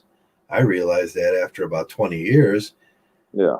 There was they still got that now. But they still have that now. Predatory loan. They're predatory loans where you can never pay it off, and that's when I say the system turns into this company store system. The company store has been outlawed, but it's not the company store within the company anymore. The city becomes the company store with taxes, and the corporations, they move out of I like to give the example of L'Oreal. L'Oreal came to Southern Ohio there, and they employed a lot of people. And then they were there for 10 years, and that community started growing, and everybody was buying houses. And then all of a sudden they went up and moved. Well, the same company, L'Oreal, was invested in the real estate management. And when they took back all those houses, it was the same thing as the company store. And what they didn't take, they left that community vacant. And then the government came in and there was like, you can't pay your loans, you can't pay your taxes. We're going to take the house. They become the enforcers for the company store. Yeah. I mean, there's a whole predatory system based on that now about moving companies around. And they do, they move around. Why do you think GM moves from Southern Ohio to Michigan to Kansas to Missouri? Because they highly invest in those communities. And then when those communities fold, what do you call that when you make money on the failure? Yeah. They buy into those housing markets there. Vultures. Yeah, Vultures. it's the same thing as just what happened to GameStop. Yeah. They were gonna make money on GameStop going away. Yeah, they're just right. These people that they got lucky with it. They should you got to sell. There comes a point you can't believe it's going to keep going up. Like they were saying, oh, hold your stock. Like fuck that. If you bought that stock at $4, $5, $6 and it goes up to $3, $4, $5, you better damn sell that stock. I mean, there was real people with the real brick and mortar stores that were highly invested in that. And that's who they're raping. Yeah. Well, that's the thing about that GameStop thing. The company sucks. Like you're buying. They're all just like it's all these hedge funds just fighting against each other. Right. The rich fighting against the rich, and then they get the medium guys like me like to try to throw in 20, 30, 40, 50, 100,000 in there, and then they're gonna steal that money too. Steal that money. They're always gonna. Yeah. So if you're gonna play the market, invest in the market, the thing is you want to keep your position small. 80s were so and bad. Then you wanna find companies that have fundamentals in terms of their profitability, and they're in industries that are profitable. That's really that simple. Then the main thing is you keep your position small. Like if you say you have like $100,000, you don't throw it all into one stock. You have to buy maybe 30, 40 stocks and spread your money out. Yeah. So if one of those stocks gets scammed, you're not going to get screwed. You're going to lose a few $1,000s maybe. Yeah, so you have to, you got to be smart with that because they're definitely out to scam people. That's what their whole goal is. My first job, I told you, my first job was Mobil Oil, and I was one of the victims of Enron. I mean, I worked there a long time too. It wasn't a short-term job. Most of my youth was at Mobil Oil, and then everything was gone. Everything. I mean, that was a big one. And then the housing market collapse and all that. It's like I've seen all the horror there is to see in 401ks.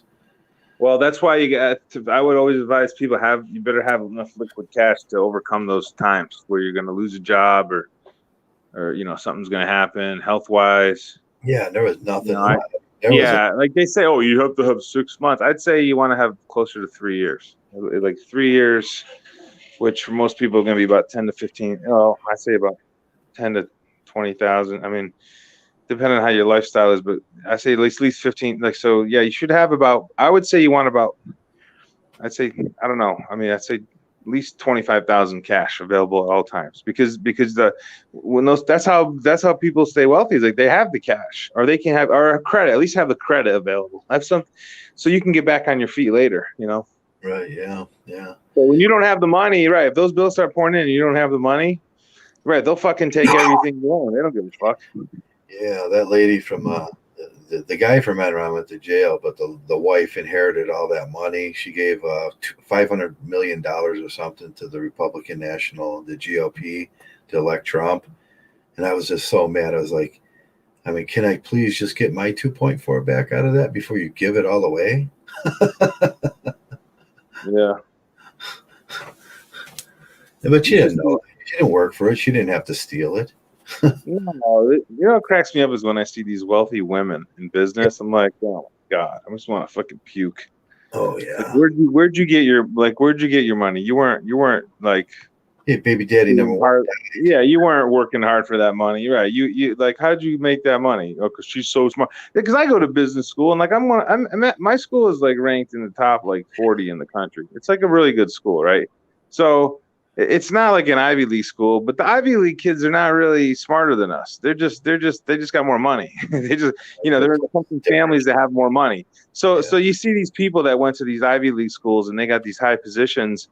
You think, oh, like most common people think, oh, they got those jobs because they're super, super smart. No, they're not. They're just well-connected people, and they're just scratching each other's backs. And so. Yeah, they don't have to do they don't have to do the work as one of the. No, they don't do the work. Like the students in my program are probably smarter. I think we're smarter. They're just more connected. Was lately too with the rich people buying their kids through college, and Trump's was he never had to, actually learn this stuff. That's for the poor Irish kids that are working at a day job so they can go to college. Yeah, they don't, and a lot of times they don't even do any of the work. They're all buddies, and they don't even do any of the work, and they just get a degree. And I guarantee you, Bush didn't go to all his classes. No, he didn't go to Harvard. He went to Harvard. He's a Harvard MBA. The guy's a total knucklehead. Yeah, Bush got a new wing. That's how he made it through college. Right. His father was one of the most connected guys in government ever in the history of fucking the United States government. Bush Senior. I wish I had that. Don't you sometimes just envy it? Like, man, I wish I had a come up. I never had a come up in my life.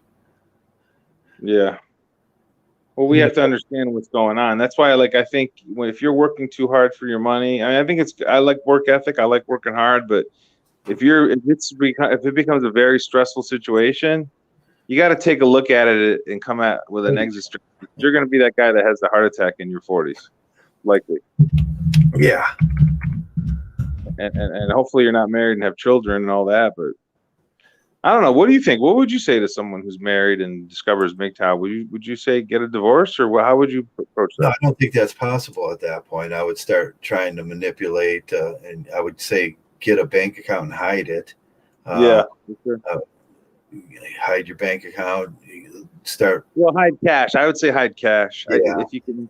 It's hard trusting anybody with cash, but boy, if you find that one person, whether it's a brother, deposit box is usually very good. I would say maybe get a storage unit with multiple locks, and then maybe inside that storage unit you get like another thing that's got multiple locks. And you don't want to draw attention to yourself with too many locks, but you have to get what you do is you spread it out. You put maybe 5,000 to 10,000 and maybe different storage units across your city, and I think that's a good way to probably save yourself in case one of them gets broken into or something. Yeah, even that. But I think that's probably a good idea. Having a bank account, because I had a separate bank account, and she found, what she did at the end. She walked in and said, "I'm Mrs. Joe," and they gave her a card, and she drained it. Yeah. Well, another good way is buying ammo and guns and doing it that way too, or watches or something that holds its value, watches, certain watches hold their value. Find things that hold their value that's in your name, or I don't know. Well, you have to be crafty. I think cash is always good because you get cash that's cleaned up at a casino or something, and she drained your stuff, right? Yeah, I know, because I know you're telling me about the credit cards and shit she did. Yeah, she ran up all the credit cards. I had to pay those bills, and finally they took a vacation down to Tennessee, and they were running my credit card up down there, and the credit card company called me. I didn't even know I had the credit card. She had took the credit card out in my name, and they said they called me on my cell phone, and they said, go to a payphone. So I went to a payphone, and I didn't have a quarter in my pocket. I had to beg a quarter from somebody. And finally I called, and I was like, here's where I'm at. I'm standing at the payphone downtown Cleveland. I can't remember why I was down there. And they said, okay. He says, someone just used your credit card in Tennessee. It says, and then they relieved me of my debt. And they ran that. I had two, the business account one. They ran that one up to 30. They ran the other one up to 30. And that destroyed me. I couldn't. How am I going to get tools? How am I going to get investment money now? Yeah, I think I would probably be in jail. when Yeah, I you're would. I don't know if I would. I might have flipped out. I don't know. I have to have, when I go on a job, I have to buy all the, from outside. Yeah, sorry. yeah, I have to buy all the materials. There was no way. All my tools she sold off and stuff like that. It's like that's what I need to work. I have to buy the materials. I can't work now. It was like fuck. Plus, my state. I was done. I mean, it was horrible. And in this government, they didn't see nothing wrong with that. No, it's terrible. It's terrible. I mean, Law. What's his name? Patrick Henry Law. Yeah. What's his name? Yeah. Remember that guy? Yeah. Life After Lemon. Life After. Yeah, he used to call the state the alpha male. That's the ultimate alpha male. Like that's out to fuck everybody. And that's kind of what it is. Like you get married, the alpha male's gonna look after the woman. What slavery is debt. From the earliest slavery to slavery now, what makes you a slave is debt. They get you in that debt.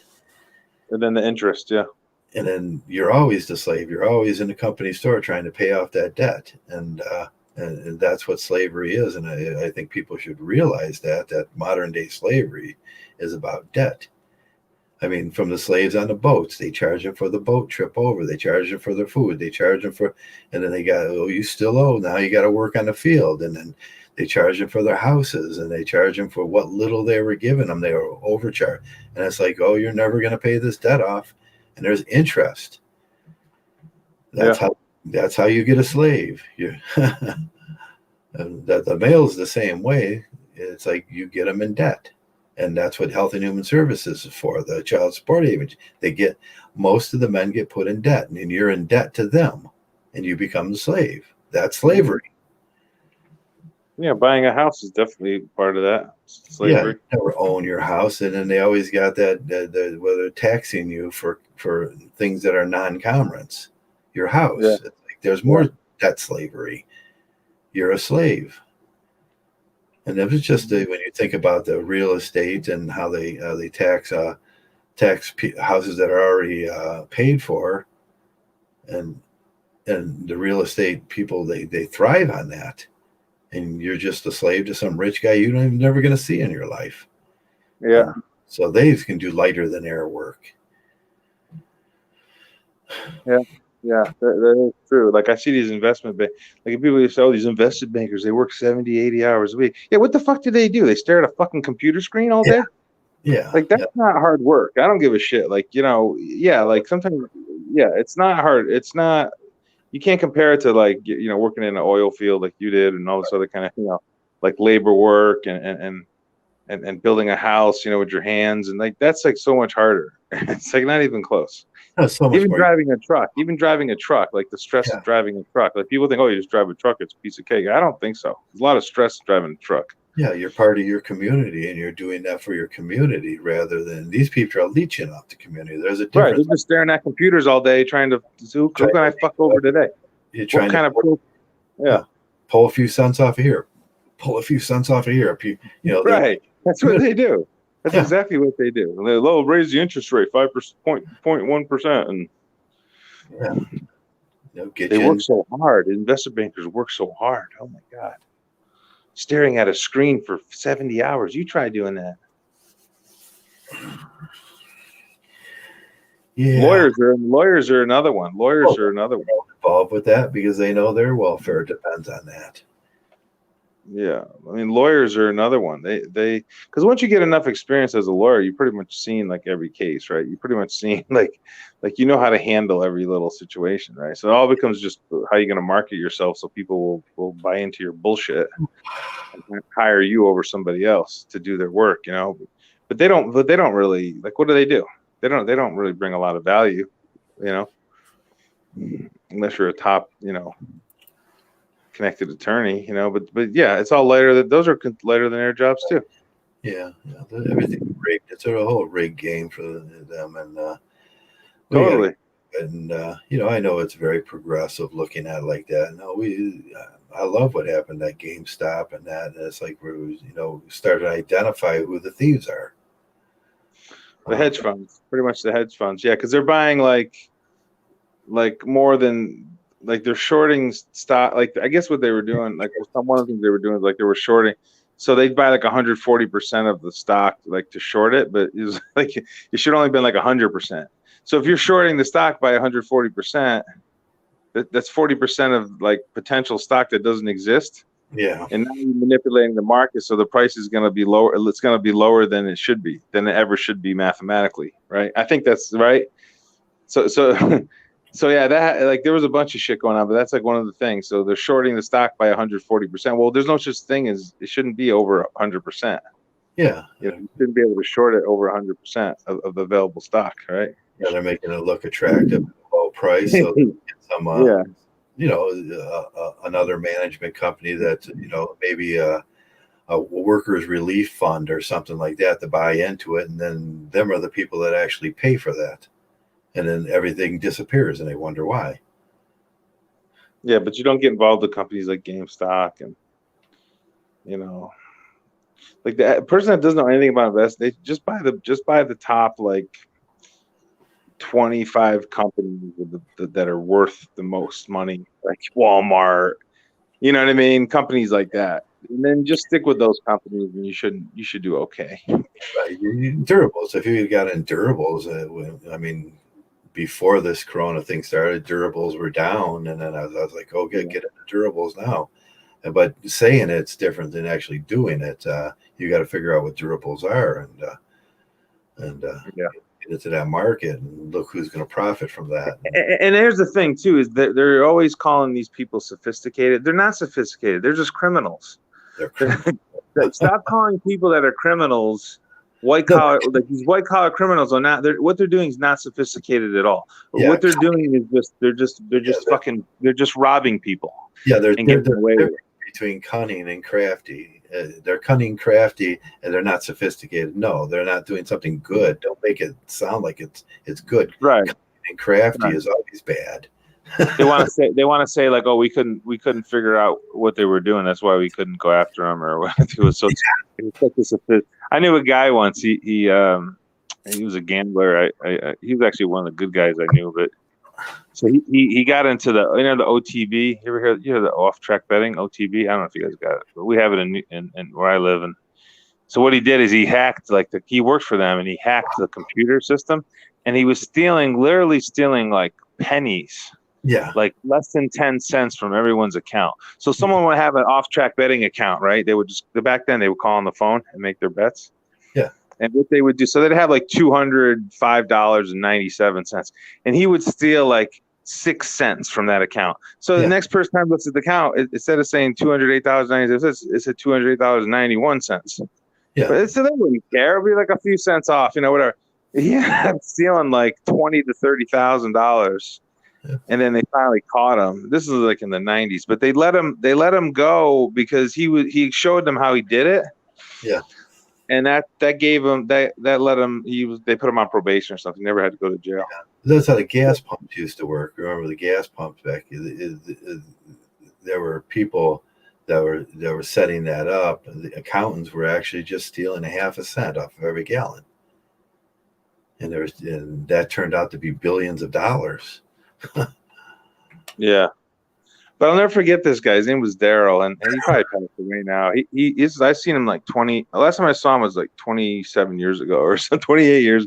28 years ago. We were playing basketball. We were just shooting hoops, and I remember we were talking about. It was funny. I was 17, 18, and we were talking about women, and he had a reputation like, oh, Daryl was a stud. He was a stud. But he grew up in like I guess he was probably around 40 at the time. So, but he was an alcoholic, right? So he's just hammered, and I'm shooting hoops with him. It's like a Saturday afternoon, and he's talking about women and stuff. And he gave me like the PUA tips, but he wasn't that much of a PUA. But he was just saying, hey, be yourself, and he actually gives some pretty kind of MGTOW type advice, like be yourself. And you know what he said? I never forget one thing he said. He goes, be he goes, don't be a follower don't follow other people. He says, women like it when you're alone and by yourself and doing your own thing. Like, so there's kind of some make that, but not that I give a shit what women want, but I just thought he was just a real interesting guy, so my buddy Pat, I told you about this once, and when I was younger, and he was like 32 at the time, and I was like 26 or something, and I went over to his house, and he was having a party, and he noticed that I was traditional and stuff, and he says, Joe, I want to show you something. And then he's like, what? What? And he says, okay, he invited his in the apartment building, there was a girl that lived down the hall, so he invited her. He invited his friend. His friend was he was a maintenance nurse or something at the hospital. He was like really low on the thing, but he had scrubs on, and his buddy comes over and he puts this thing on him, and then the girl walks in and he goes, hey, let me introduce you to my friend, Dr. So-and-so. Yeah. And then it's like he goes over to me and he goes, watch now. I mean, he says he is so under. He's the guy that cleans the bedpans and stuff. But he says, watch what happens now when she thinks he's the doctor. Yeah. He left with her that night. Yeah, that's how they are. These women they're so easy to kind of, they're so easy to figure out. Yeah. Well, that's another fallacy about women. They're so complicated. Oh my God, they're so complicated, Joe. Oh. It's quite the opposite. They're very simple and it's so easy to figure out. Yeah. I like that RP quote. One of the quotes of the year, like, we know women more than women know themselves. And I think that's very true. Yeah, once you get deep into MGTOW, you have a lot of empowerment, because they're all just about, getting your resources and having, they like that security. That's why they like bigger guys. These bigger, even overweight type guys, that, you got to have some coordination and stuff. You can't be too goofy, but these kind of big burly guys, they're more like, in terms of biology, women are going to be more attracted to them, more likely than Justin Bieber type. Yeah, large kids with Yeah, because they want the kids to take care of them when they get older. Right. You get these Justin Bieber types, and like women, I think they're secretly laughing at him. Yeah, I do, and them are the ones they set up to be baby daddy number one. Yeah. They just do whatever they say. They're like little puppy dogs, While I'm watching this basketball game, Utah Jazz, like they're just playing really well lately. They crushed Cleveland. It's like Cleveland been playing so bad. Yeah, I can't find a game where they, I'm trying to bet against them because you think you're getting value betting the underdog, and but Miami Heat's got Jimmy Butler back, and they're a totally different team with him. Yeah, he's a good player. It happened to the Cavs. They were playing really good at the beginning of the year. Then they made a few changes. Now they're like doing nothing. It's like, oh, geez, not again. Stop. They have trouble. I think they have trouble scoring sometimes. Right, yeah, they have trouble scoring. And they weren't having troubles. They were putting 112, 113 up on the board, winning games. And I just don't understand. Well, Kevin Love got hurt. And then Andre Drummond just kind of, it was just like, I don't care anymore. Like, I'm going on vacation for a while. you guys figure this out. I'm going on vacation. I mean, look at that lineup. You got Kevin Love, you got Andre Drummond, you got Sexton. I mean, number 3 All-Stars, and then you got the new guy, and then you got the other new guy they just picked up in the defense, and then you got an endless bench, and then and even the ex center from the Lakers is there, JaVale McGee, and I mean, on paper it looks like a really good team. But something happened. Yeah. Garland. I don't know. They lost to. I bet him yesterday. They lost to Portland. Yeah, Garland pissed me off. He's just too many turnovers with that guy, and then no one can see it. And I'm like, why is that guy even in? he can't handle the ball good, and he turns it over all the time. And I think they shot like 32% the other night. Yeah. Did they really? Unbelievable. I mean, Portland's really not that good. They should have won that game. Yeah. But basketball, I don't know. It's weird. Basketball's weird. Like Villanova, I thought they were like, geez, Villanova got their asses beat today. They got a pretty good team. Yeah. And Creighton spanked them today. That's college, but yeah, when you get to Creighton spanked them. Yeah, they beat them pretty bad. I was surprised. But, yeah, I've been really kept with Ohio State. I didn't even watch an Ohio State game this year. Oh, they're good this year. They're real good. Yeah, I think they're 5. Yeah, they're a nice balanced team. Yeah, they're ranked top 10 now. I think. Yeah, they're good. They're the best team in the Big. With them in Michigan. Yeah, 2 best teams in the Big Ten. Yeah, maybe I'd look at March Madness will be coming up, and that's always fun to watch. Yeah, definitely. It's definitely fun to watch. It's hard to win, though. It's hard to win gambling now because the computer just fucked everything up. Some of those impossible. It's impossible to do a whole tournament and win through that thing. I mean, you can win some big bucks. All my troubles would go away if I can pick the tournament. Yeah, it's just too hard to win. You have to have information and where the money is going. Yeah, it's always that one team that gets you. It's like, damn. Well, it's good to bet parlays. See, that's the thing. People don't understand. They think parlays are for suckers, but it's not true. Like if you're a small bettor today, it doesn't have a lot of places to bet. Your best thing is just bet parlays. Bet little small parlays because if you're getting odds for your money, and you don't expose yourself, you can't really make big bets anymore because unless you have a lot of places to bet with. Yeah, if you could just pick that and then one. You got to worry about getting paid, and gambling's just really. It's not a good business anymore. Just pick that one team that's going to make it to the Final Four. Hey, like Gonzaga, they did that one year. Cincinnati Bearcats did the 1 year, and who else? Small teams. Villanova did it, and St. Joe. They won 2 championships. Villanova is one of the best programs in the country. They won 2 championships in the last 10 years or whatever. Right, last 10 years. But before that, you never. In St. Joe's too. That 1 year they went. It's like who? Yeah. Who knew? Gonzaga. I don't think they went to the Final Four, though. They went to the Final 8. They lost to Oklahoma State. John Lucas hit a 3-pointer, I don't know if you remember that game. That was 2005. They had Phil Martelli. Phil Martelli's assistant coach for Michigan. Is he? Yeah. They're good, Michigan.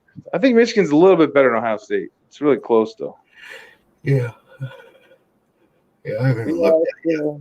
It's interesting how things have changed because you got the computer. The computer, it really changed so much of our culture last 25 years. It really has because you remember like before, right? The computer became big. It was just a different world. You used more phone. It was more phone communication. Yeah, the phones and the tickets, and they handed out their tickets. On Tuesday, was it? I can't remember what day the tickets. Oh, you're talking about the parlay cards for football? Yeah, the parlay cards and. Yeah. See, those are beatable. Those are beatable because the lines are always changing. People get injured and the lines change. Right. Yeah, I used to really kind of good on those things, and it was like a pick 8 or a pick 9. Whatever you had your choice, you could, and. Yeah. Yeah, but gambling's just a waste of time for the like. I do it just to kill time. No, I don't really take it too seriously anymore. It's just a waste of energy, and I'm more into reading James Allen's material. And yeah, me too. I like him a lot. Yeah, he's really good because he just talks about empowering yourself. You should think of yourself as the most power. You can pretty much be the most powerful force in the universe if you have self-control. If you have self-control, you're unstoppable. Right, pretty much. Like nobody can. Yeah, when you start getting influenced by these outside forces and telling you to get married and all this kind of stupid shit, you're gonna put yourself in a bad spot. Right. If you have your health, and you read James Allen, and you you should do pretty good, and keep your thoughts pure and honest, and you should do pretty good in this world. Yeah. Find out what you want, and what you want, because not what other people. It's not about other people. It's not about them. Right. He talks about finding your flow and getting into what you do, and and all the attributes you're going to need to do that, and it'll work. It's very good. I think. Yeah. Jordan Peterson bases his book on a lot of James Allen. I think he stole a lot of James Allen stuff too. And really, yeah, he doesn't give any credit to him, does he? No, he didn't. And but hey, he's got no integrity. He's got no fucking integrity. I hate that. I don't like people that don't have integrity. Yeah, it bothers me a lot. I didn't really. I'll have to look at his footnotes and stuff, but see who he gives credit to. Because most of the time you didn't think of it. It was some guy before you, and you're just bowing. Of course. How many different ideas can really come up? Yeah. Like how many different ideas can man come up with that? You can have a different optical look at an idea. Like I take different optic looks at an idea a lot, and work them into the postmodern era. And but I had to sit and read it, and I had to learn it. And ideas are hard to learn sometimes. But, yeah, you can meditate on it and research it, and because I like Christianity was one for me. Like I didn't believe it, and I always thought it was real. But then you do the research, and it's like, well, there's just not enough historical evidence. And then you think about the buffoonery of it all, and you start fighting with yourself, like those two towers back there. It's just a total farce. It's a total lie. And people that don't accept that, like they haven't done the research. They haven't studied like because Christianity is just a composite of other religions. Like most, what I mean? These are. It's not like I think Hindu is the first religion. I think. Yeah. Like so. Yeah, and it's just like it's the same thing with these Freemasons and all these, knuckleheads. They think we have the answers. We have the answers. Like we're the truth. Get the hell out of here. You guys are all full of shit because you're all just like different versions of the same thing. Right. Yeah. They learned something from some other culture and then they stole it from their own. Am I allowed to say Freemason? Ooh, are they going to come attack me today? Ooh, they're going to kill me today? The Illuminati's going to kill me, bro. Yeah, the Illuminati. Oh my God, I'm so scared. Like your mother, she was looking out the window and she's watching those crime stories. Yeah. But that's part of the fantasy fiction, right? Part of the fantasy fiction is you have these like team of like James Bond hitmen in your community, and they're gonna kill you if you say something against them. Yeah. God. My mother used to think she used to watch the Law and Order, and she thought that there was just rapists everywhere. Yeah. Right. I don't know one woman that's ever been raped. I don't know one. Yeah, that doesn't happen as much as barely. It's 1 in 1825, and if you got a community of 30,000 people, you're probably not going to know someone. And and they make it into this thing that happens like every weekend, like at a bar or something. Right. It is how far can you stretch the definition of physical or abuse like that? I mean, you can stretch that down to. They proved that you can stretch that down to the 1 in 4. I mean, but at that point, just scraping up against a girl as you're walking by her is rape. Right. They're just staring at him now. Yeah, or just ogling them. Yeah. They're very dangerous, man. They're just that's dangerous psychology, and it's just it's the culture. Like that social media stuff. I don't like it, man. I don't. I mean, I like YouTube. I actually do like YouTube because you can generally you can research what you like, and you gotta consider the sources because a lot of times they're full of shit. But there's a lot of good stuff on YouTube, man. There's a lot of good interviews and that's how like that Christianity thing, Christ Conspiracy, that DM Murdoch. I was reading about her, and I like watched some of her interviews and Joseph Atwell's, listen to some that kind of helped me like solidify my position on Christianity being a farce. Because I'm listening to these scholars and reading their books, and it's just a total farce. Yeah, you know, the whole thing, because it's not only it's your duty to learn the keywords and then kind of figure out the key ideas from there. But you know, you can go get a 10-minute video that explain that, and then you look at it critically and decide whether it's right or not.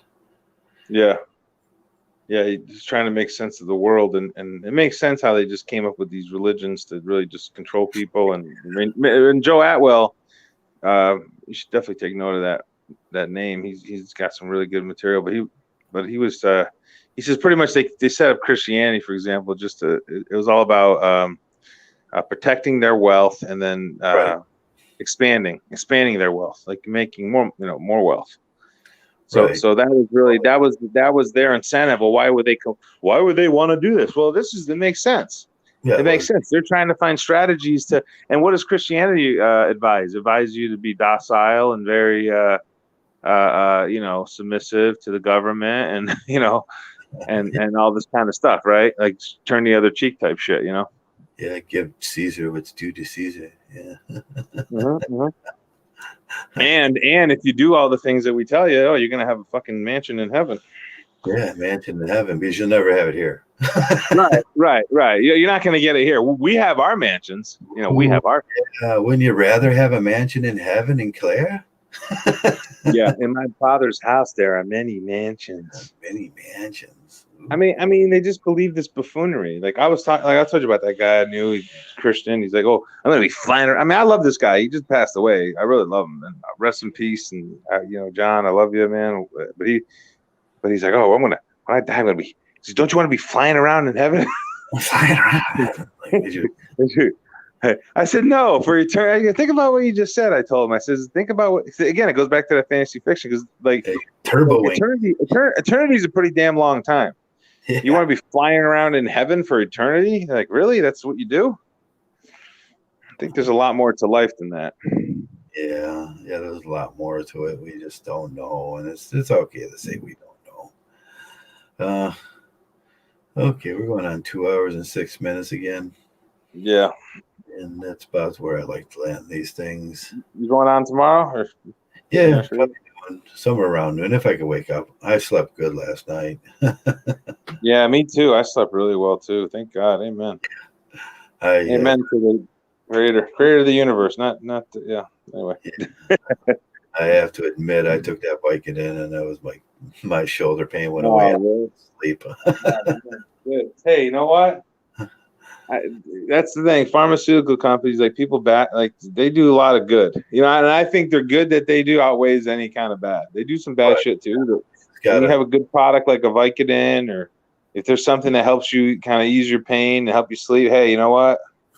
That's a good. To me, they're doing a lot of good. Because those are good products. Especially like I was in the hospital, and I needed some pain medication too, and when you're hurting, you need that, but people abuse it, and that's the big problem we have to figure out.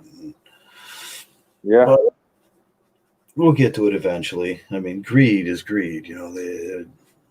What are we gonna do? When pharmacists and doctors realize that they can make more money off of that stuff than they're making in their practices.